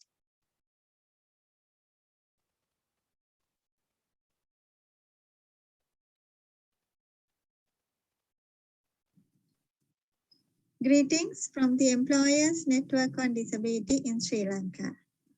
I would like to extend my sincere gratitude to ILO GBDN for inviting me to this presentation to you today.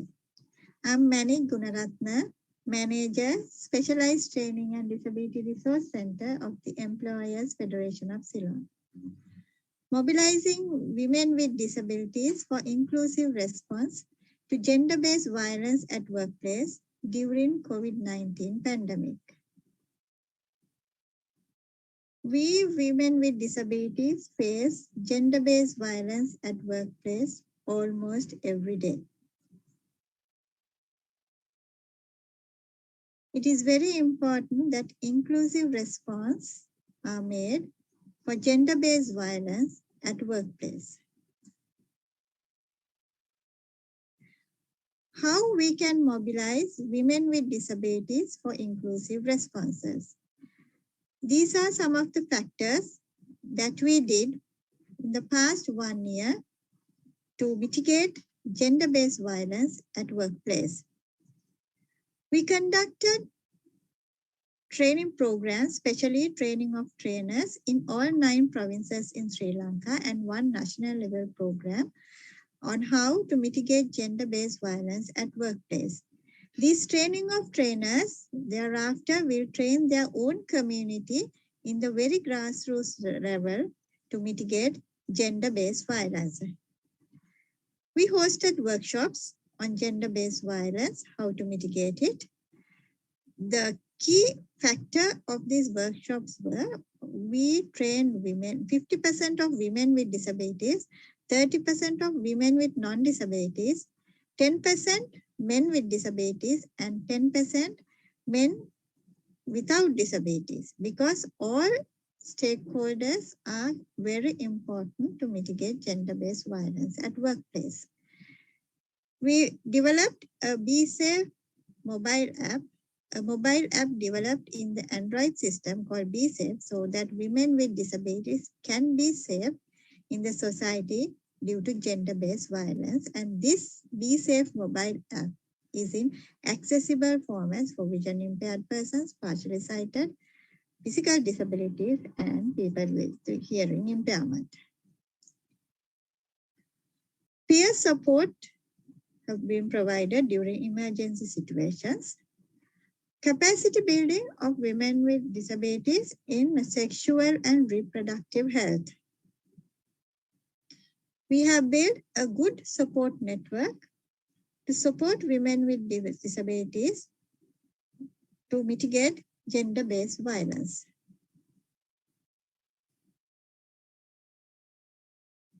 It is important to synthesize employers on inclusive responses, foster empathy at workplace, which is equally essential,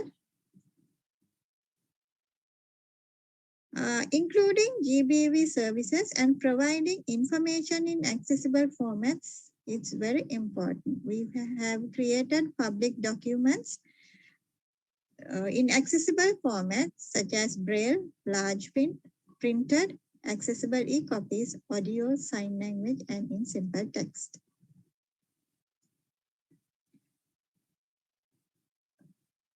We have developed some guidelines for employees and employers, how employees and their supervisors should react in gender-based violence, how to report them, and how to react immediately.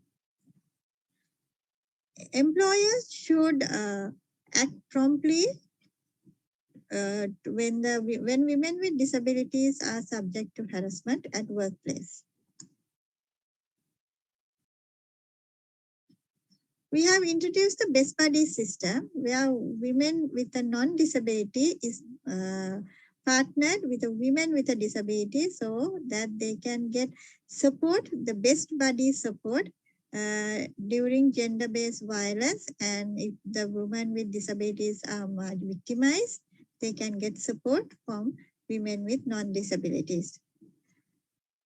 General information should be provided for employees with disabilities in accessible formats, which I explained earlier in parenting, and where to find counseling services, or where to report.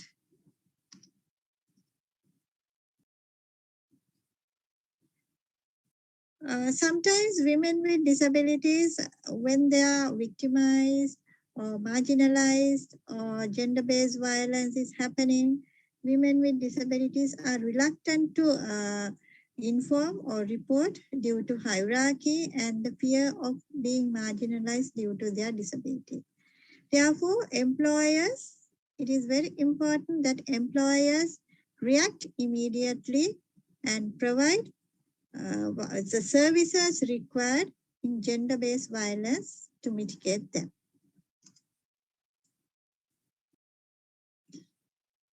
Last but not the least, I would like to say that all of you, each one of you, have a key role to play to mobilize women with disabilities for inclusive response to gender-based violence at workplace.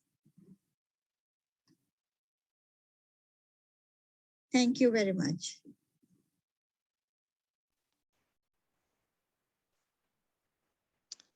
Well, thank you for that, Manique. Very important message that hasn't been heard so much as yet of the area of gender-based violence, and recognizing that persons with disabilities, and in particular women with disabilities, can face very specific and harmful forms of violence and harassment in the world of work. So this was a lot about safety at work, interesting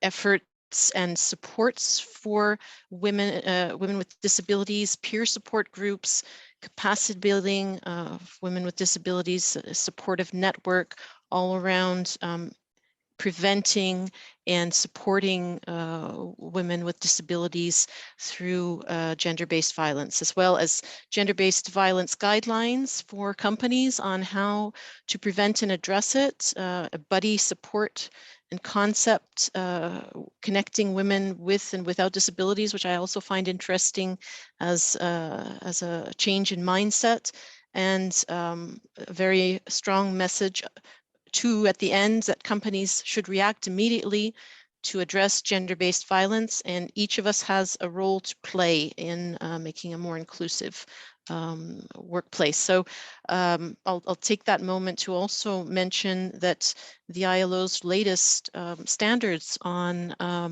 violence and harassment came out in 2019, but have been there's been a lot of momentum around this area, gender-based violence and other forms of violence across the region over the last couple of years due to the increased prevalence and risk, and companies are taking measures. So thank you very much, Manique, with that very specific and examples on how to address gender-based violence as and support companies in so that women with disabilities are protected from it. Thank you.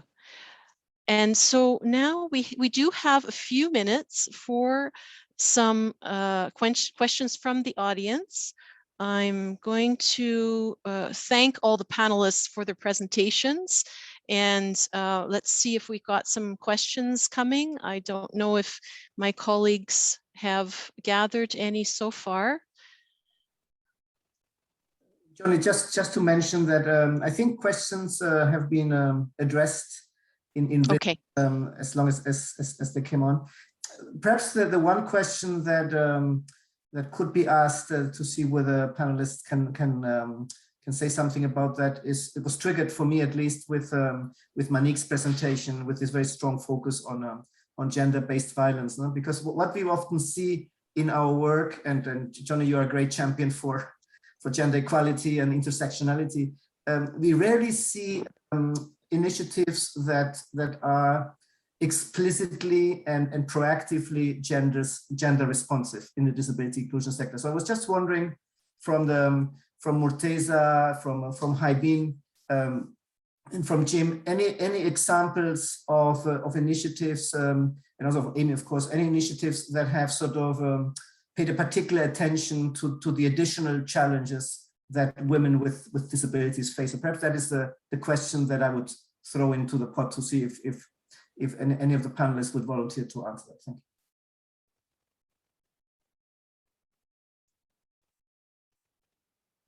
I'll go ahead and answer. Yes, please.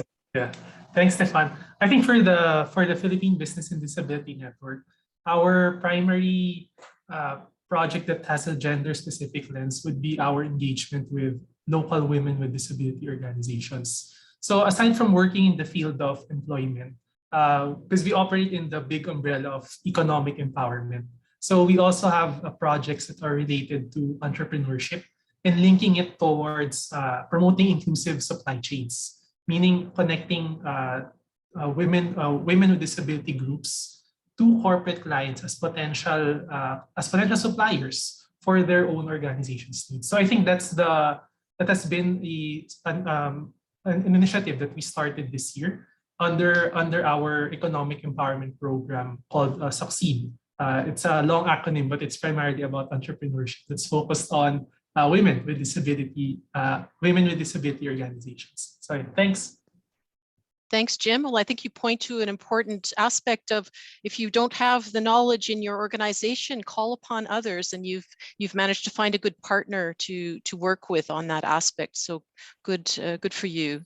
Is anyone else on the panel wanting to give any examples of their work, specifically on looking at gendered dimensions of persons with disabilities and supports that you may have brought? Sure. Maybe I'll just share a little bit of the experience in Bangladesh. Please. One of the sectors that has employed actually a lot of women, just generally speaking, is our apparel industry, actually.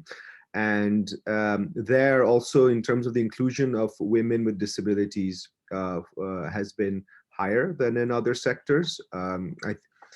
I don't think it was necessarily targeted that way, but in the sense that as the general trend in the industry is that over 60% of workers are women. So predominantly more women with disabilities ended up working in those apparel companies. Next to that, in the programs we've been working in the last few years, we've had a lot of learnings about trying to, we're trying to work with gender targets. And what we're seeing is there are certain nuances, the cultural factors that really need to be, captured. It really starts with the family, and almost needing to do intervention at that level to actually be able to ensure a placement and getting a fit, you know, at a local level. You know, there's those kinds of preferences that we're finding out about. And also women who often after marriage, for example, things of that nature tend to, in certain instances, come out of employment. So there are a lot of these cultural factors that really play into it. So that's been some of the you know, experiences we've had, and certainly there is more of an increased focus to see how it can be addressed. Thanks. Thank you so much. And the cultural context is certainly very important. I see there's a question here in the chat to Manique. Deepti has asked if any men champions were engaged towards your efforts and on GBV, and how did you go about it? I think this is a very good question. Manique, would you like to come in here? I'm hoping Manique is on the call. Yes. Yeah, okay. Because we are trying to include men also as champions, because sometimes it's very difficult. That's why in our training programs, you know, we included men with disabilities and without disabilities as well. So it's very difficult due to cultural barriers and all, but you know, it's improving. The situation is improving, I must say. Okay, thanks. Thanks so much, Manique. I see that Haibin has his hand up. I think he wants to make a contribution here. Please go ahead, Haibin. Yes, thank you, Joni. And I want to contribute in a different way, but also on the gender perspective. You know, in 1995, China holds the women's global women conference, and compared to the disability movement, the women's rights and also the gender perspective in business is a little bit further than the disability movement. And when I work with the business diversity and inclusion leaders and talk about disability issues, and they always saying that, oh, we don't have much disability interventions or initiatives. And then I'm asking them, how about the gender equality? What kind of initiative you have? They always say, okay, we have so many, we have open days, we have mentorship, we have a lot of interesting innovations, women in tech. I just added that, how about women with disability, and how this kind of program can be benefit to women with disability, and that can be a starting point. And then you can include it other type of disability, men with disability, in part of kind of learn from your gender equality journey in China. So that's exactly happened last week when I talked with the IT company who have a very strong gender equality resource group, and they really encouraging to go further from that. Joni, this is my contribution. Thanks a lot, Haibin. I think that's a very good entry point that you've pointed out there on extending and leveraging the existing policies and efforts and initiatives on closing gender gaps by extending them towards intersecting forms of discrimination, including women with disabilities. So good hint there for perhaps others in the room. Would anyone else like to come in on this? I think otherwise, I think it's time to wrap up. Is that right, Stefan? Yes, thank you. Thank you very much, Joni, for excellent moderation of the past session. We are now moving to the almost last session. There will be a few minutes at the end in terms of some closing remarks. But now I'll move on to moderate the session, which we have called General Discussion on the Enabling Environment to Promote Decent Work, very ILO term, of persons with disabilities.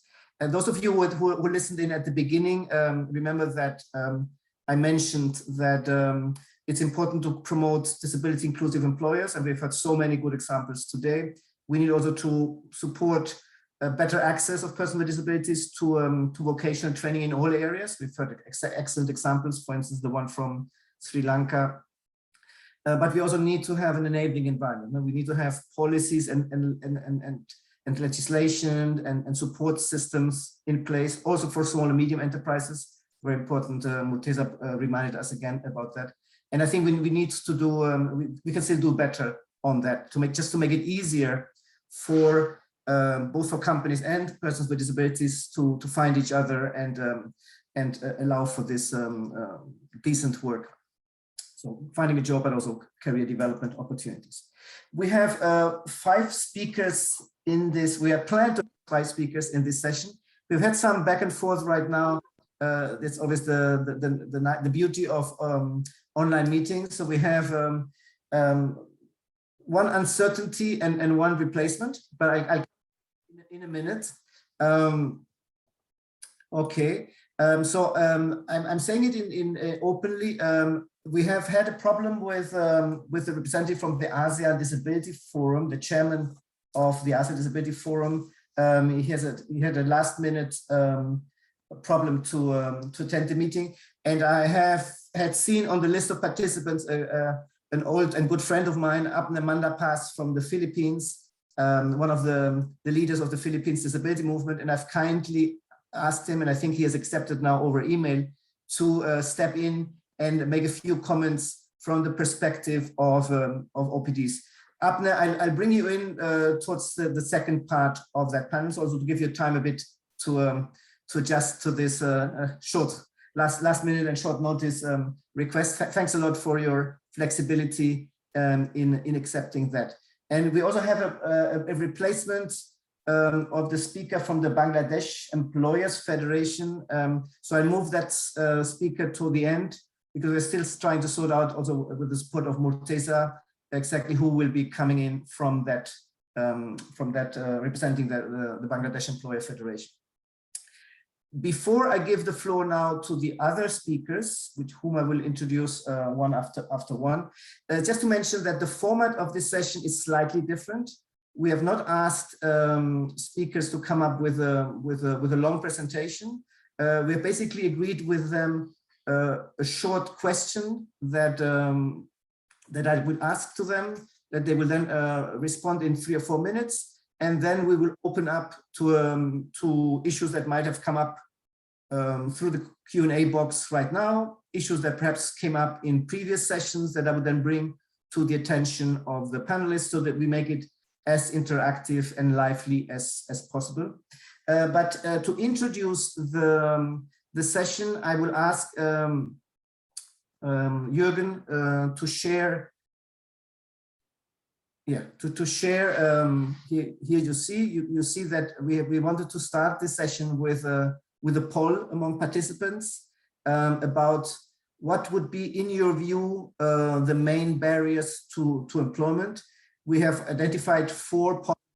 Probably all of them are relevant, but we only allow you, so to say, one question to identify one of them, which we would then show the results in a minute. As I mentioned, probably all of these barriers exist, but we want to know a bit from you. What do you think, in your view, what are the barriers that are more significant and needs to be addressed with more efforts to promote the employment of persons with disabilities? So we're giving you a bit of time. You see, we've already 40% of the participants have replied to that, and we'll give you another minute to make your vote, and Jürgen will then be sharing the results of the poll with all of us. And of course, that is also something that I would encourage our speakers of this session to look at these results, and also, of course, feel free to provide your own analysis also in view of the results of this poll. As you see, the question they're asking is about stigma and prejudice. It has come up already today. Lack of financial technical assistance to companies. Let's think particularly also of SMEs. Physical and digital barriers. We've heard a lot of examples today of accessibility measures taken by companies. And of course, also the issue about how easy is it for companies and persons with disability to find each other. We've heard from Murteza the example of the digital employment platform in Bangladesh that tries to help with this matching of candidates with job vacancies. Of course, it is voluntary to respond to this post, so don't feel obliged to respond to it. I'm not seeing any increase right now in the numbers, so perhaps Jürgen will put an end to that, and we will share the results with the audience.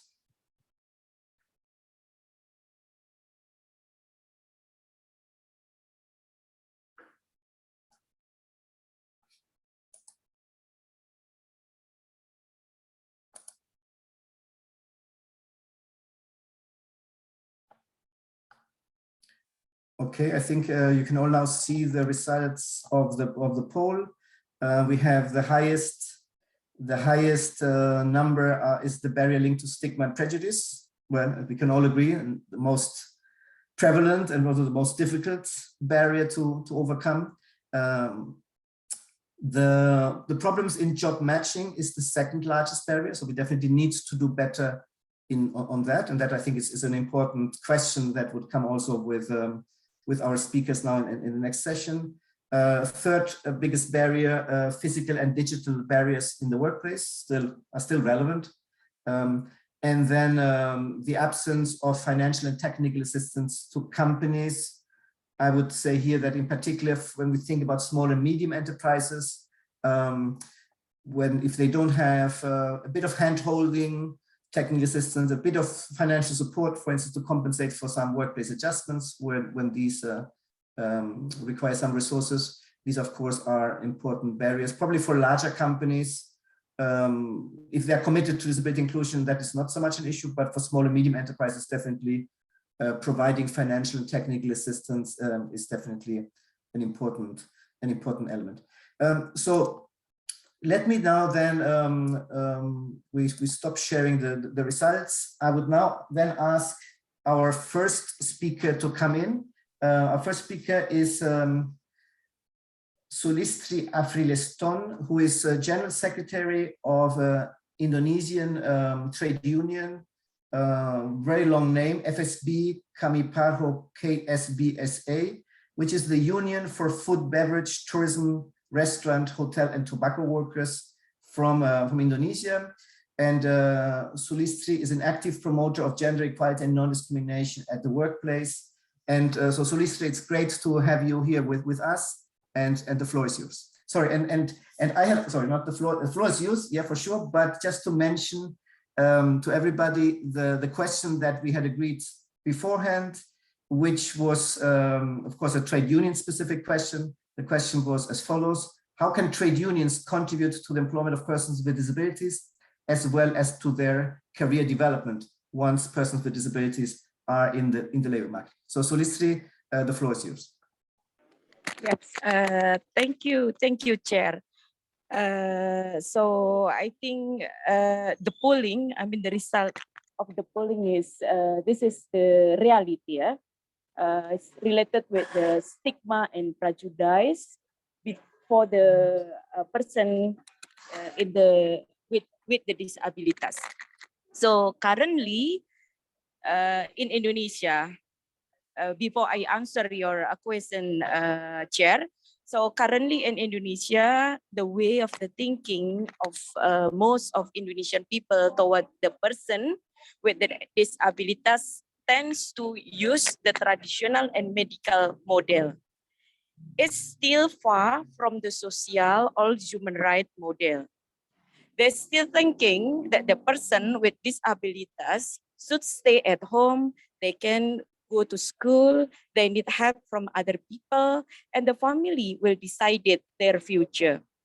So this model will make the person with the disabilities will lack of self-confidence, lack of skill, and then work in the sector with low wages. And in the end, the people with disabilities will be marginalized. Although changing the mindset and approach to the disability is a long journey, but Indonesia has ratified the UNCRPD on 30 November 2011, and enacted in the law of Indonesia on number 8 year 2016. This law is still new law, so this is more focused on the people with the disabilities, which mirroring to the content of the UNCRPD convention. And then beside that, Indonesia also already adopted 10 government regulation to implement this law.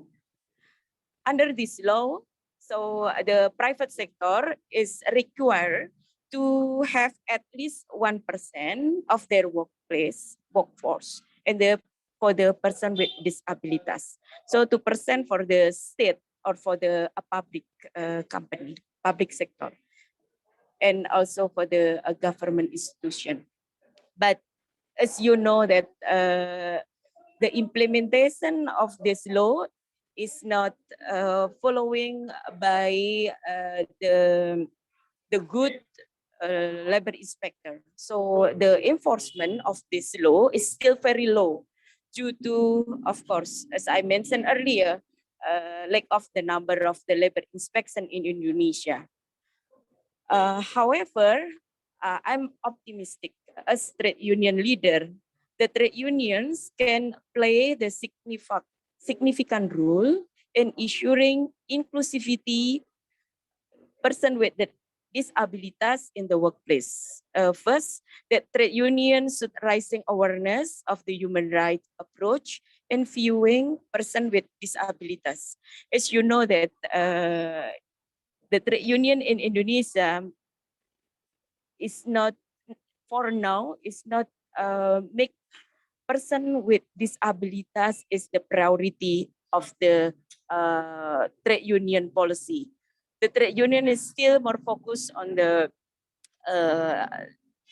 social security issue, wages issue, occupational safety and health, and other issue who we call with the normative right or normative things.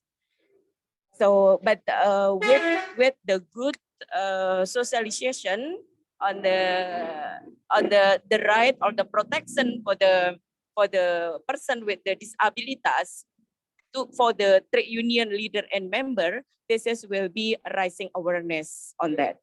And second, that trade union is need to engaging with the organization of a person with disabilities. They can be a partner or alliance.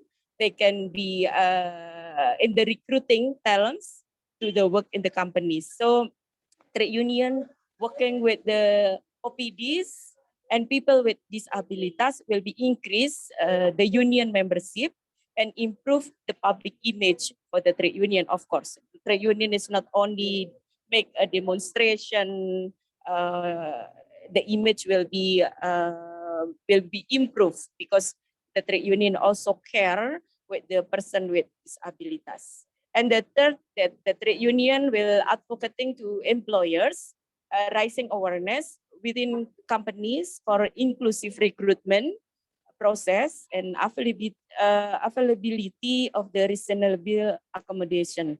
So KSBSI is always use dialogue, social dialogue to solve the industrial problem or the problem that faced by the member or workers in the workplace. So I think this is also is a good strategy that the trade union will have the good social dialogue with the employer and other stakeholder who concern or focus on the person with disabilities issue. And then fourth, I think trade union will protecting the right of the workers with disabilities. For example, on equal wages, adjustment in the workplace, no discrimination, and then prevention of the harassment and bullying through the collective bargaining agreement.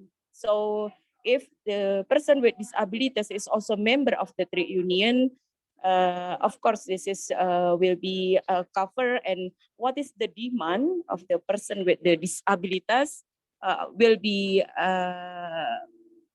will be put in the trade union issue, and we will struggling there to be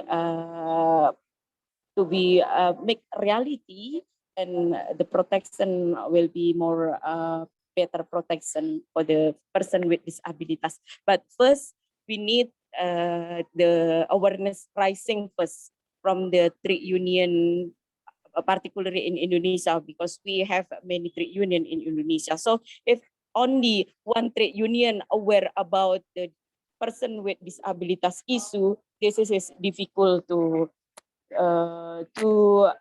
make the voice stronger on that. So we need unity. I mean, unity in the issue of protection of the person with disabilities. Thank you, Chair. So Listri, thank you very much. Thank you very much for joining us in the middle of your travel. I could see you sitting, it seems to be at the airport. So thanks a lot for making these efforts. These are the advantages. Yes, sorry, thank you, because I'm visiting our member in North Sumatra, so sorry. No for problem that. at all. Thanks to this, you were able to join. And you said very important things. You've pointed the way on what trade unions should be doing and could be doing, play a very important role. But at the same time, I think you were very honest in admitting that disability inclusion is not yet a priority for trade unions in Indonesia. And I would dare to say that this is a reality which is very similar in most other countries. As you know, the ILO, we are very committed to social dialogue, and we have trade unions sitting on our governing structure, but we are still not seeing enough commitment and contribution from the trade union movement to this issue. But meetings like this today and champions like yourself hopefully will slowly make that change. So thank you again for this. I might come back to you with some follow-up question, but let me introduce the next speaker. The next speaker is Jong Min Jong from the Korean Employment Agency for persons with disabilities, an agency that has a lot of experience of promoting the employment of persons with disabilities. And I had asked Jong Min Jong to share with us some examples of initiatives that have been successful in promoting the employment of persons with disabilities in Korea. So Jong Min Jong, thanks a lot for joining, and the floor is yours. Thank you very much, Stefan. Can you hear me? Perfectly well, perfectly well. Thank you. Let me introduce about myself briefly. My name is Jang Min-jeon. I'm team leader of International Cooperation Team at Korea Employment Agency for Persons with Disabilities. I have black hair and I'm wearing a beige color shirt with a ribbon on it. And before I elaborate on the key strategies about successful cases in Korea, I'd like to briefly mention about the 4 factors suggested just before. And 4 factors suggested are the barriers in Korea as well, but their proportions have been changing over time. Among them, shattering prejudice and stigma against people with disabilities seems to be the most important but difficult one. When the mandatory employment quota system was introduced in Korea in 1990, 31 years ago, neither companies nor people with disabilities were ready. And companies lacked awareness and understanding of people with disabilities. So they chose to pay a significant amount of employment levy rather than hiring them. So also, job seekers with disabilities had low access to the information. Accordingly, the Korean Employment Agency for Persons with Disabilities under the Ministry of Labor and Employment started to create an environment that eases the employment barriers in the private sector. But the most time-consuming and challenging part was raising awareness, which is the basis of creating disability-friendly environment. KID has been carrying out disability awareness initiatives for 30 years, and since 2018, all employers have been obliged to take disability awareness education. And according to the survey on the employment condition of persons with disabilities in 2019, 50% answer that HR managers hire persons with disabilities because they need people regardless of their disability, and 30% answer just to meet their quota obligations. This implies that the perception of disability is improving compared to 30 years ago through consistent employment campaigns and awareness raising. Also, to lower the employment barriers in the workplace, KID also operates various support systems such as employment subsidies, free installation facility loans, and assistive technology devices, and personal assistance service, which helps to be more accessible in physical and digital inclusion ways. Lastly, matching job vacancies and candidates still need to be improved. Thus, KID utilized data and statistical analysis to raise the job matching rate in consideration of their disability type and job characteristics from the previous best practice cases. To do this, resourcing the workforce is also a crucial part of this journey. So KID provides trainings tailored to the specific needs of industries and individuals, which helps minimize the risk of recruitment and lead to more chances of hiring persons with disabilities. Like this, Korea has made progress in shifting to their mindset in a positive approach in terms of employment, but we're still trying to eliminate barriers for a more inclusive society. And in terms of the question that the key strategies why Korea were able to create some of the best successful cases, I think the vital components are companies' active engagement and government support, which made all those best practices possible. Korea, like I mentioned before, Korea adopted the mandatory employment system in 1990.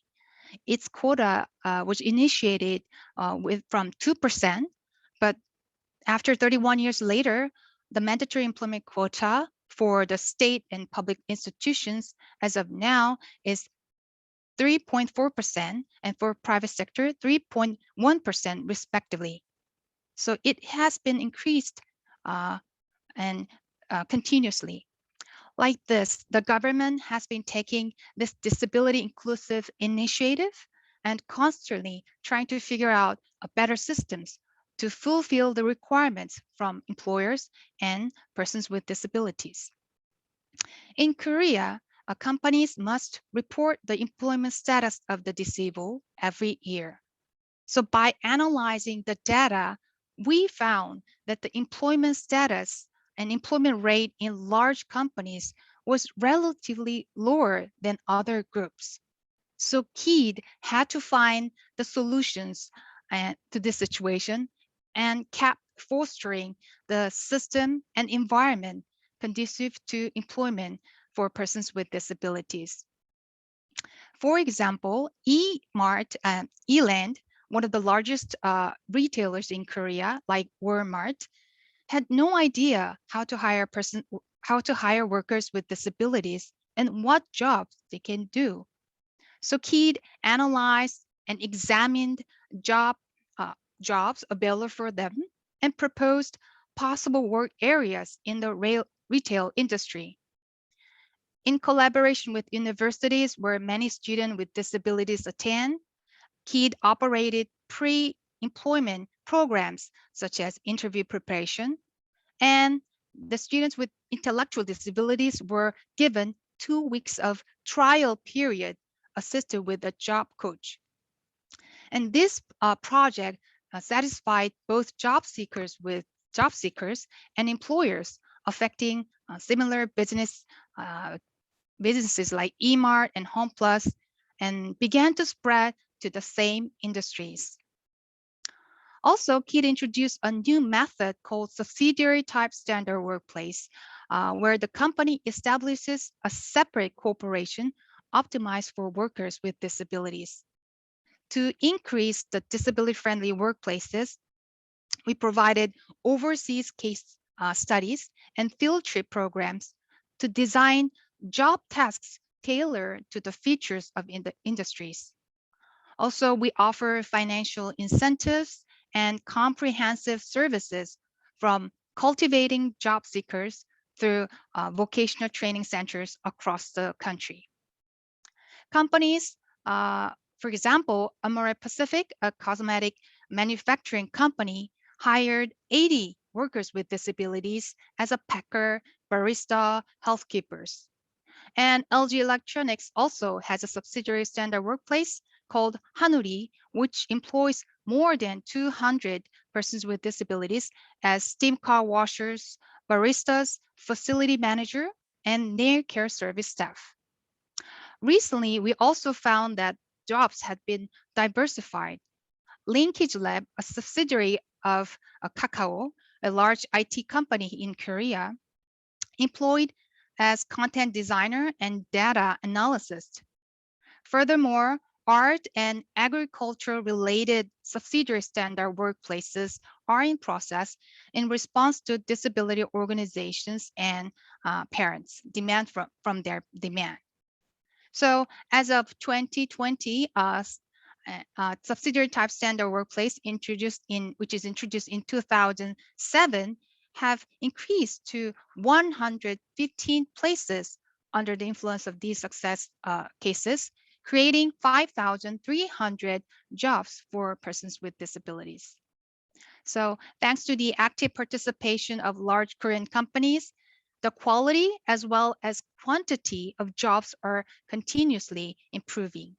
Also, through this system, companies were able to meet the mandatory employment quota and improve their corporate image as part of a corporate social responsibility activities. To sum up, the government's determination to push through all these barriers with supportive measures and companies' active participation have made all these best practices possible. Okay, I think I have to stop here. Thank you very much. Thank you very much, Jong-min John. So many good examples of a very proactive government involvement in the employment of persons with disabilities. I don't think that every country in the region can create a dedicated employment agency for persons with disabilities, but definitely much to learn. What I particularly liked from your presentation was also this clear perception that quota legislation like the one you have in Korea and other countries in the region needs to be complemented with many other measures. No? And you rightly were proud to say from this survey that you did among companies that 50% of the respondents were employing persons with disabilities not because of the quota, if I can paraphrase you, but because of their needs to have talented employees, including talented employees with disabilities. No? Our message has always been that we need to move beyond compliance with quotas. Companies need to employ persons with disabilities for the same reasons that they employ other employees, because they are looking for talents and skills. And sometimes they will need to make some workplace adjustments for those talent and skills to fully unfold. But companies need definitely to move beyond just legal compliance. So thank you very much for that. We definitely need to keep the connection, and because I think there are many of the specific examples and practices that you have shared would also be relevant for many other countries. Let me now move to our third speaker. Ting Chen is the Social Affairs Officer with UNESCAP, the regional UN body for Asia Pacific. And she has worked extensively on gender equality and women's employment, social inclusion and social policy. Ting, you have recently worked on a very impressive publication. I've only seen the draft, it's not out yet, but a very interesting publication on disability inclusive employment in the Asia Pacific. I'm really looking forward to see the final version of that out there with a lot of very interesting statistics. The question that I'd asked Ting to answer was what would be your advice to policymakers in terms of addressing the barriers encountered by persons with disabilities? We have seen now, we have seen the result of the poll. So Thank you, Stefan. My pleasure to join you all today. Good afternoon, everyone. Stefan, before I answer your questions, just want to make sure you can hear me well enough. We can hear you well. I've stopped seeing you, so I think if you can put back your video, that would be more engaging. Is it up now? It is, okay. It is up. Yeah. Okay.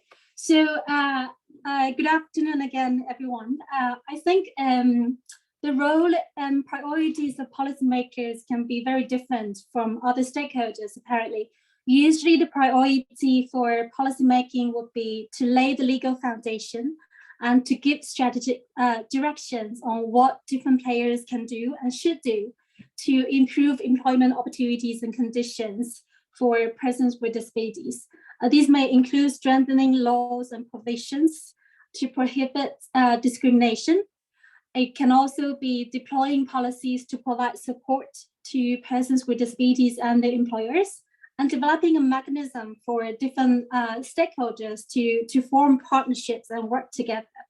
And these legal frameworks and strategic directions are meant to mobilize and enable actions by all the different stakeholders, including business champions and organizations of persons with disabilities, like the ones who are represented here today at the forum. As Stefan mentioned in his introduction, ASCAP is about to launch the latest edition of our Disability at a Glance report for 2021, and disability inclusive employment is the theme in focus. Our colleagues from ILO, including Stefan himself and other experts, have contributed substantially to this publication. So in the publication, we were able to propose a range of recommendations. I'd like to take this opportunity to draw your attention to just a few key recommendations for policymakers in the region. And these recommendations are based on our analysis of the latest situation and context in Asia and the Pacific.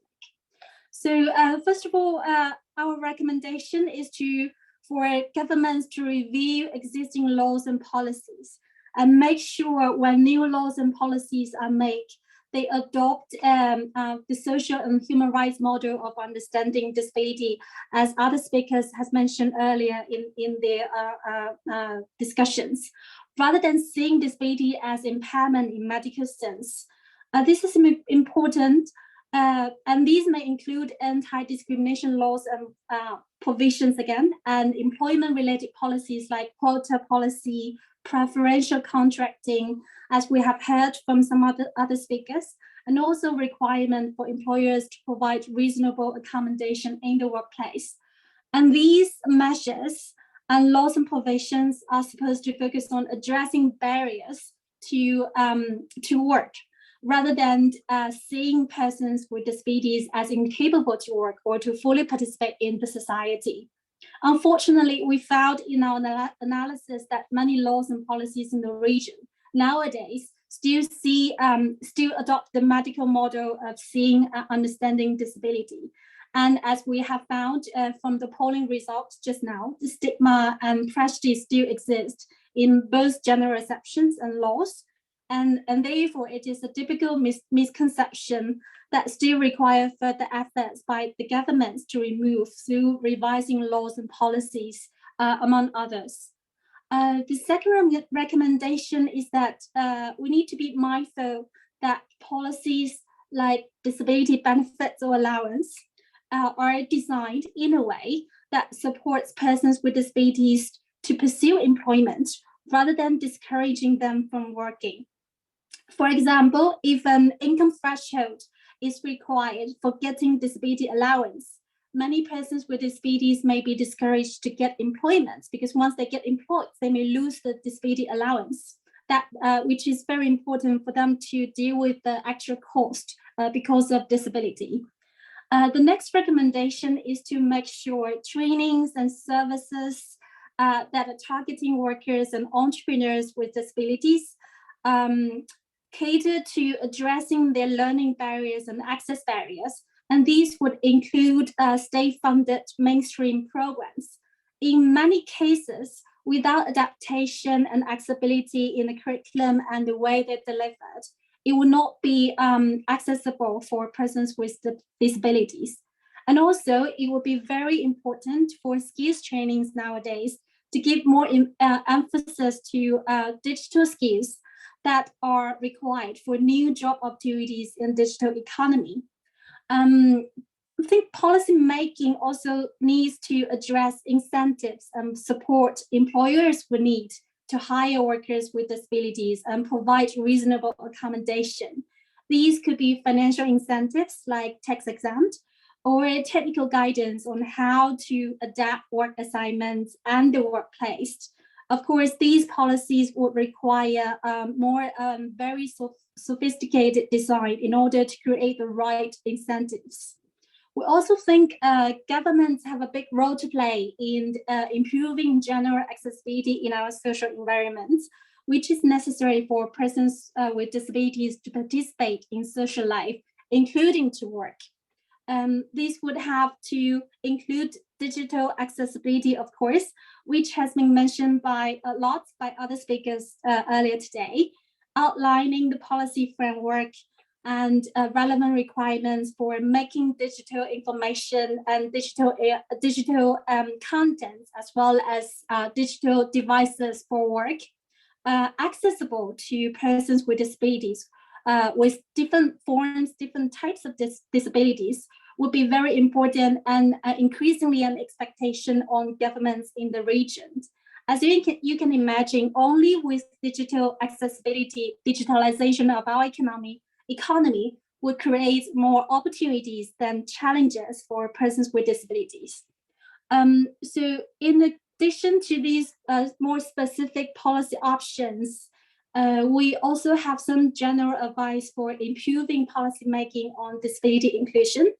So each country will have to decide on the priorities for their own policymaking or policymakings in the local context. Therefore, it will be extremely important to make available disability disaggregated data in all countries to better inform policymaking. In practice, this usually means adding a disability module to national and large-scale surveys and administrative data on labor force and employment, just like employment data of persons with disabilities, we just heard about from the Republic of Korea. And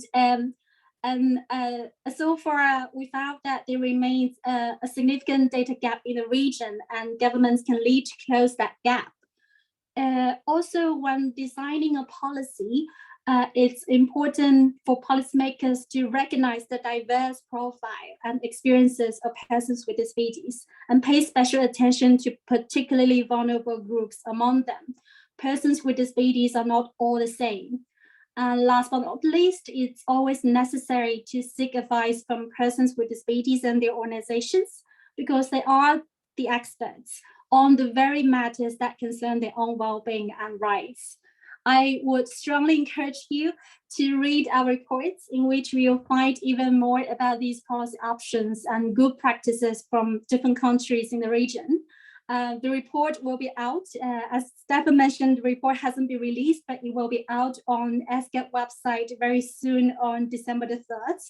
I hope these ideas make good sense to you. I'll stop here and will look forward to hearing your feedback. Thank you very much. Thank you very much. I think definitely looking forward to the launch of the publication. If you agree, we would also circulate it among the list of participants of today, and we will definitely be happy to contribute to the dissemination of the report. Right? It's what I already saw is an interesting report, as I said, with very relevant statistics. I had not seen so detailed statistics from other regions. And what statistics is not a solution, but sometimes without statistics, you don't get enough attention from policymakers. So it's like it's something that we need to make our case. So thanks a lot for that. Next speaker is a emergency solution, but I know Abner Mannapath for many years. I know he will do a great job. Abner, I'm so thankful to you for stepping in. as mentioned before, we had the previous agreement from the chair of the ASEAN Disability Forum to take part, but something last minute happened. And as I saw you on the list of participants, I abused of the confidence that I have in you. So Abner, as I mentioned to you over chat, basically the question that I wanted you to address is about partnerships between the private sector and disability organizations. Already previous speakers have addressed that. I think it's always something we recommend, but I would like to hear from you what are your views on that, but also feel free to comment on the results of the poll that you saw that we launched at the beginning of this session. So Abner, thanks again, and over to you. Thank you, Stefan, and good afternoon to everyone, and maybe good day, good morning to other places. No, with regards to the partnership, and I want to build on what has been said by our earlier speaker, especially Ms. Chen just speak about it. No? So it is very important to involve persons with disability through their representative organization or the organization of persons with disability. So we can be the consultant or the partners of not only the private sector actually, but even the government. No, and as a consultant or partner, we can provide advice, no, on how to transition to an inclusive workplace. So we can work with the private sector to review the hiring procedures, how to support persons with disability when they get employed, and also how to support the career development of persons with disabilities. These are very important areas that we really have to look at to make sure that our employment policies are truly inclusive of persons with disabilities, meaning that there are explicit provisions whereby we are supporting persons with disability as our employee. No, that is very important. We can also provide training support, no, to employers and their employees, so that to break down those barriers and the stigma and the prejudice that we are talking about in the poll. No, and this will also include addressing the physical and the digital barriers. No, maybe in some places physical and digital barriers are much less, but in low and middle income country, this is still a huge problem. We know that in low and middle income country, huge proportion of persons with disability have low level of education. So using the technology will be very challenging for them. So how are we going to create programs to build the capacity of persons with disabilities so that they can be employable and competitive as in comparison to people with no disability? And physical barriers are still a huge problem for many people with physical impairment, and that is one of the biggest barriers why many persons with physical disability would not are discouraged to look for a job. And even if we have many programs to employ people with disabilities, chances are for as long as there are barriers in the physical environment, people with physical impairment, just like me, I'm a wheelchair user, and they will not be able to maintain their job because the cost of transportation is too high. I just want to share my own personal experience. When I applied in a big factory here in the Philippines, I was actually discriminated by the human resource manager. Upon seeing me as a person who uses a wheelchair, right away, I felt discriminated already. No? But I tried not to be discouraged, so I left my resume and hoping that maybe they will change their mind, and if there is an opportunity again, they will call on me so that I can apply for a job. No, and the following day, the owner of the company sent their driver and their car to pick me up. I was surprised. It was very early in the morning. So we talked about the job opportunity, and according to him, my worth is equivalent to 3 employees because I can do the 3 different jobs that he requires in his company. So he offered me a good salary, but I had to be in probation for 6 months to check whether I will fulfill the expectation. I believe I can fulfill the expectation, and if I fulfill the expectation, and the company will improve the accessibility of their buildings. They will install a lift. They will renovate the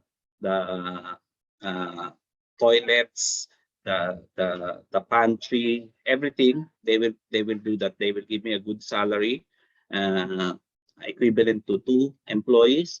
They will provide transportation service. So there are so many benefits. Unfortunately, I have to for 6 months I have to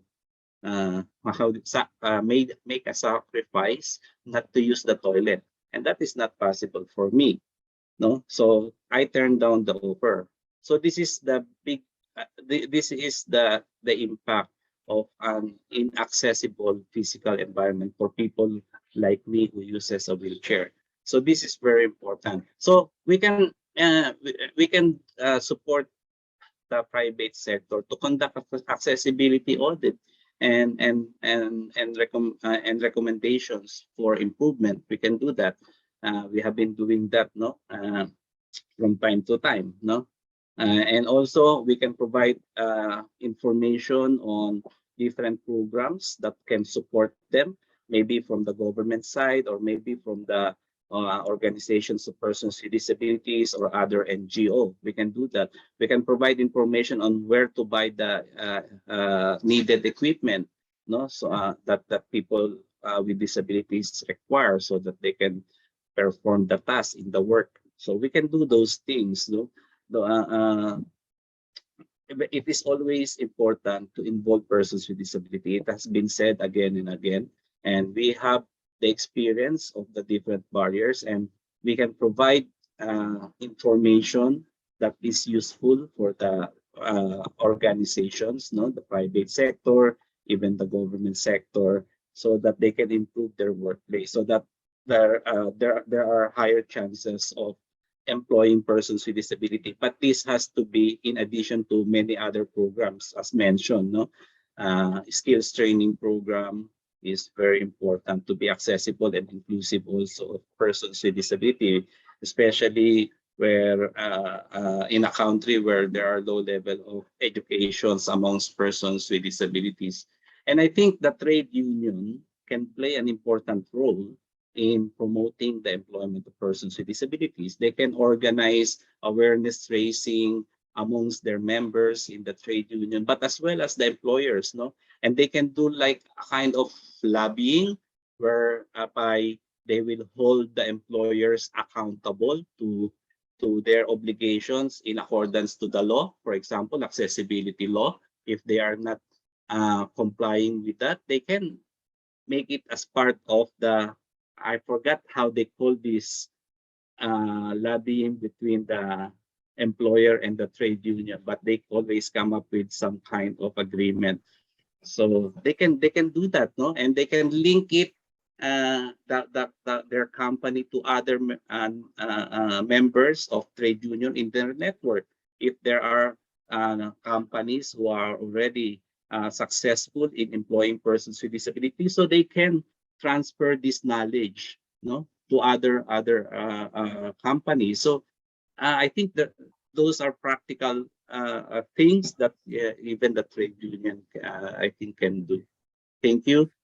Thank you, Abner. Thank you a lot for all this useful information. You're right. I mean, you have good examples in terms of what collaboration of private sector and disability organizations. I think it's important also for disability organizations like yours to know how to be an effective partners of those companies that are committed to disability inclusion. And sometimes they have the good intention, but they don't know how to do it. There are also other circumstances where companies have a very negative approach, and then sometimes some other form of action needs to be done. You've given also this example of the extra costs. I mean, if that's also, I mean, you have been a great champion of disability inclusive social protection in Philippines.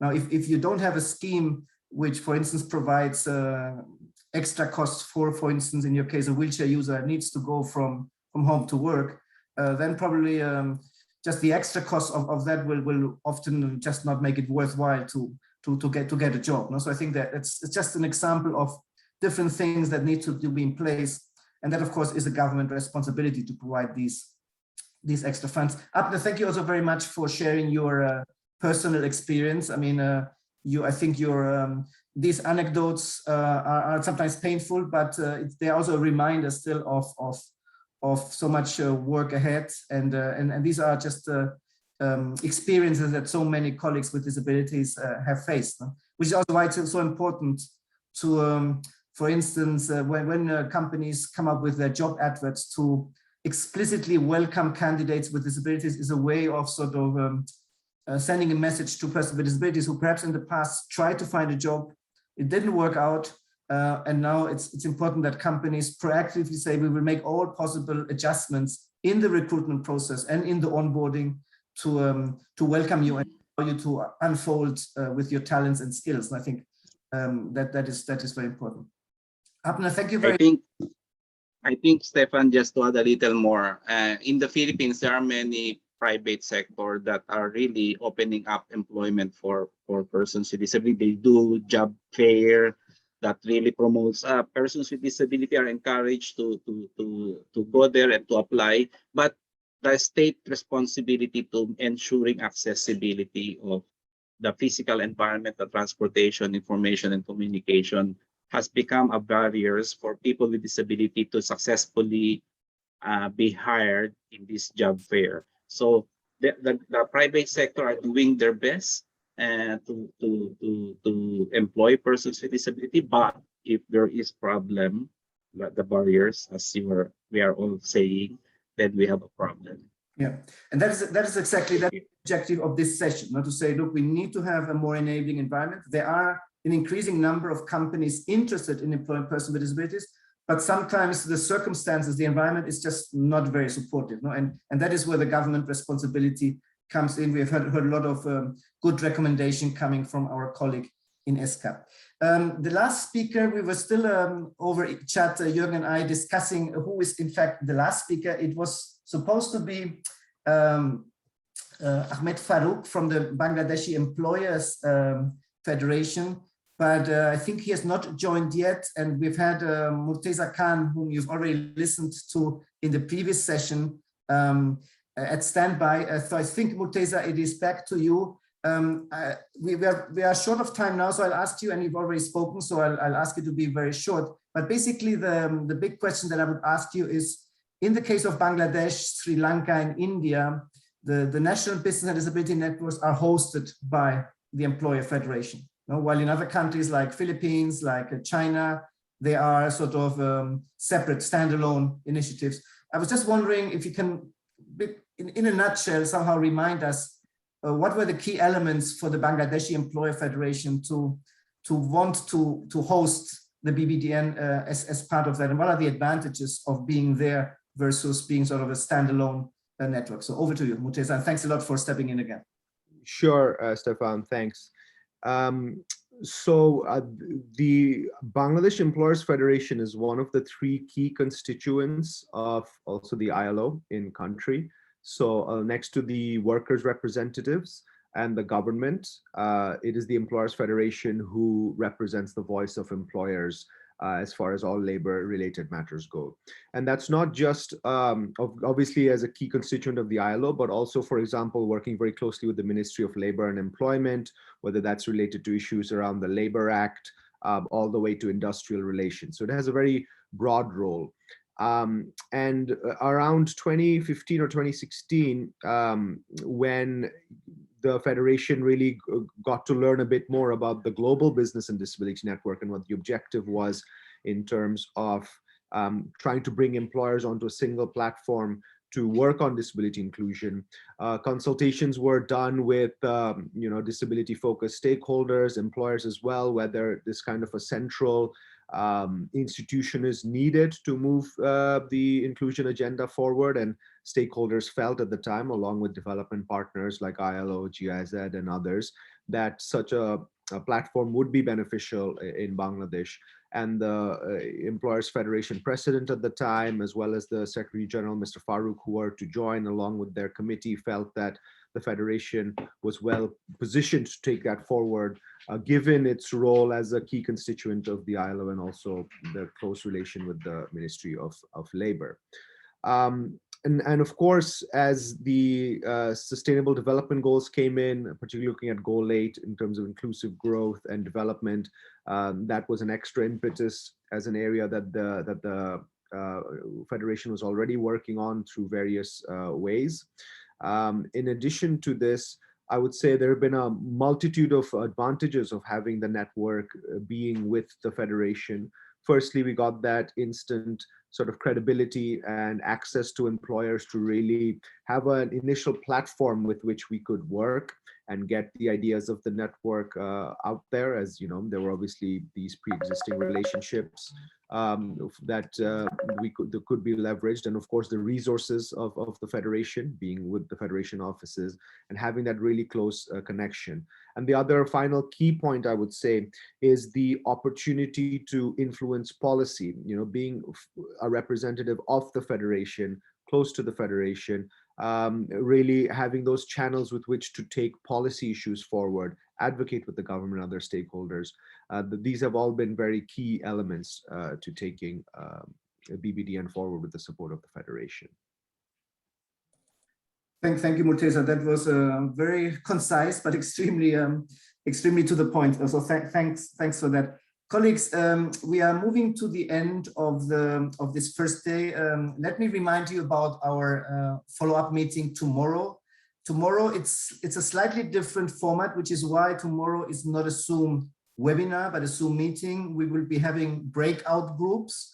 We are a bit nervous about how that will work from a technical point of view, but we did some tests yesterday, also with the support of our excellent International Sign Interpreters team. So I think we are ready for that, but you will forgive us tomorrow if there are any minor technical glitches in the beginning of that of these breakout groups, which will be halfway through. But anyway, Jürgen will share again. For those of you who have not yet registered for tomorrow, we will be sharing now in the Jürgen in the chat the link for that. So please feel free to register to that.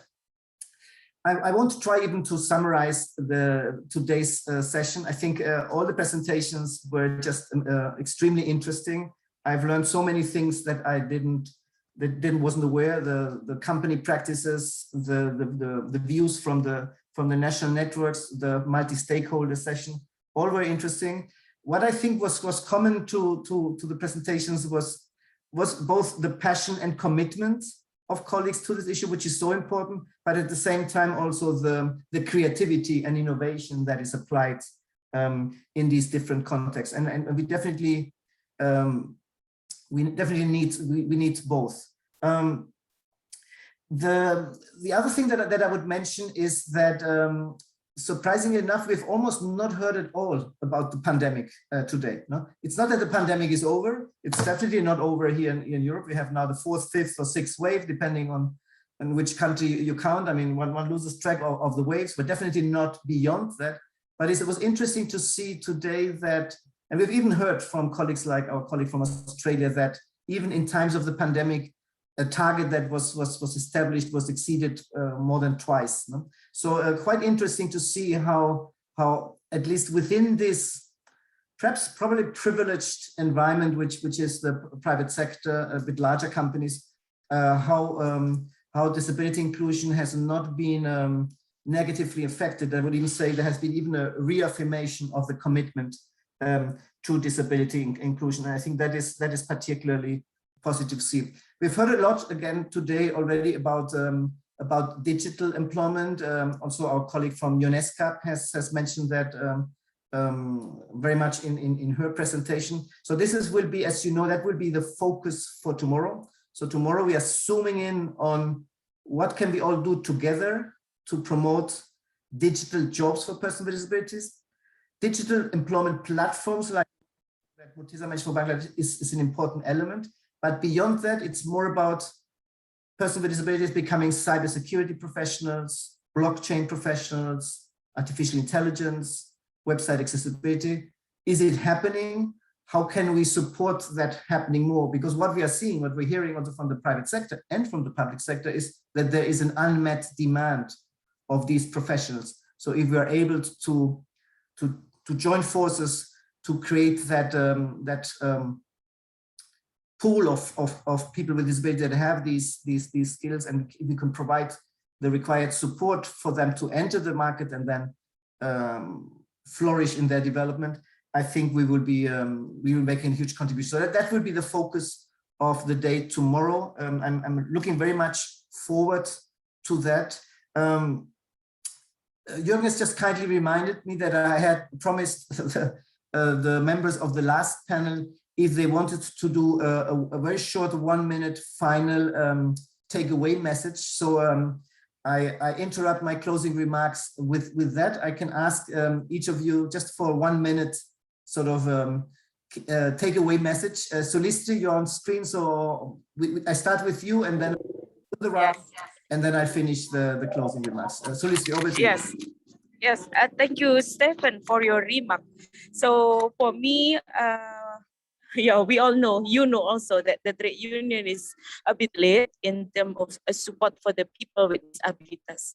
But I'm very positive and optimistic that we can make a significant change and also contribution on this topic very soon, of course, with the support of ILO.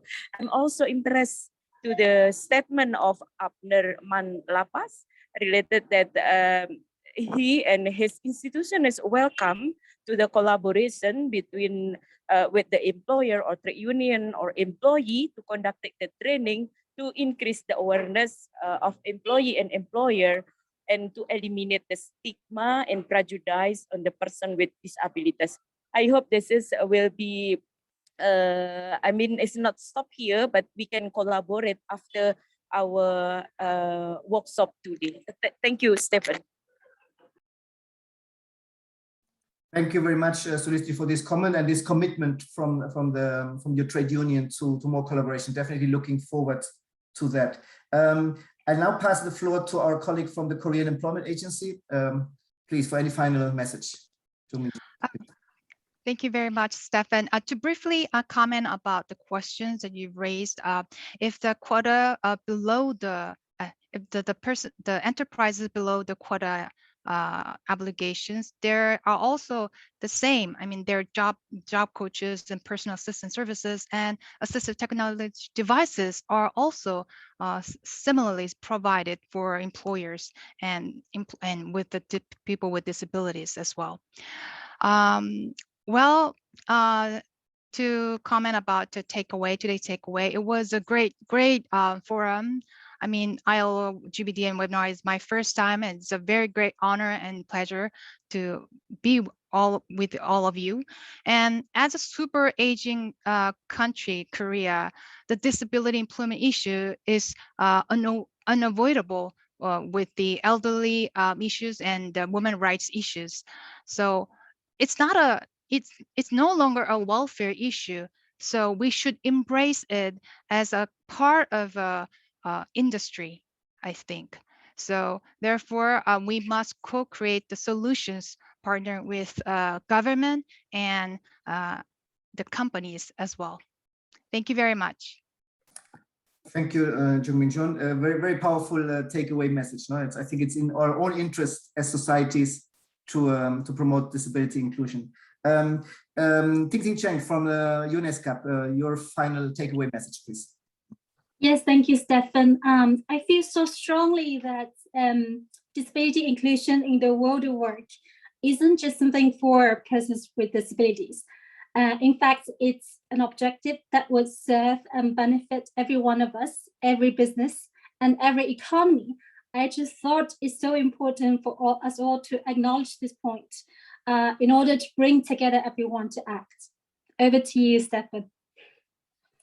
Thanks a lot. Thanks a lot. Abner Manlapas, please, takeaway message from you.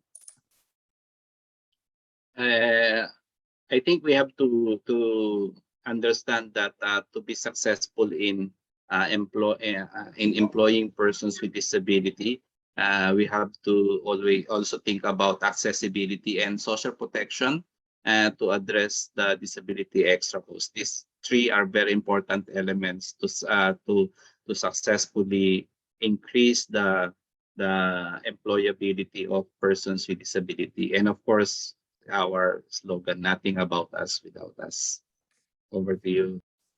Thank you, Abner. Great to see how good you are all in making so concise takeaway message. Murteza, you're the last for this. Sure. I will just say, I mean, of course, I agree with everything that's been said. And just to say, in the last few years, it just feels like there's been a great momentum that's been building, whether it's the ILO GBDN network expanding or new networks at a national level cropping up, or initiatives like the Valuable 500 gaining a lot of traction, development partners coming forward. So there seems to be a lot more mainstream interest in the matter. And I think it's just a matter of connecting all of us who are very keen to take this initiative forward and pooling those resources and aligning our strategies. But I think the momentum's great, and it falls on all of us to really leverage that and take things to the next level. Thanks. Thanks, Murteza. Very important points you made. I mean, I've been working in this area for more than 30 years, as my gray hair can show. The level of attention that the employment of persons with disabilities is getting now is unprecedented. And even in as you mentioned, even in COVID-19 times, it has after a certain initial moment of confusion where we're all readjusting to it, it is coming out of it with even more strength. But we need to do exactly what Murteza. We need to join the dots. We need to establish these alliances. We need to engage, of course, with many more employers. But having employers like those that were here in our event today, using them, or in the good sense of the word, using them as champions towards the non-yet convinced, I think that is so powerful. And that's the whole logic of our global network and of the national networks. So looking forward to see you all tomorrow. If you're unable tomorrow to listen in, please still register, because you will then get the recording of the session tomorrow and a few days after the event, like you will be receiving the recording of today. Let me just finish with a thanks. Thanks, of course, first and foremost to the speakers, excellent speakers, such a great variety, such a great gender equality also, and so strategic and to the point. Thanks to our excellent international sign interpreters team. You see Oliver on the screen, but we've also had Maya, Tina, and Brigitte. They were with us yesterday, helping us to sort out some of the technical challenges, especially of the meeting tomorrow. So thank you for your professionalism and commitment. Thank you to Joni and Aya, our colleagues from the regional Bangkok office in the ILO. And as I mentioned, in the background of this event, Jürgen Menzer, who has been in charge of everything that you can think of in preparing this event. Jürgen, a huge thanks to you. And of course, a huge thanks to all of you who have been listening in and participating. We have received a good number of questions. I think we have addressed all the questions either in writing or in the plenary. So thank you for an excellent day, and looking forward to a second day tomorrow with this very strong focus on digital employment. I wish you all the best. Those of you in the region, it's already in the afternoon or late afternoon, even evening probably in Australia. So thanks a lot for being with us, and see you again, most of you tomorrow. Goodbye.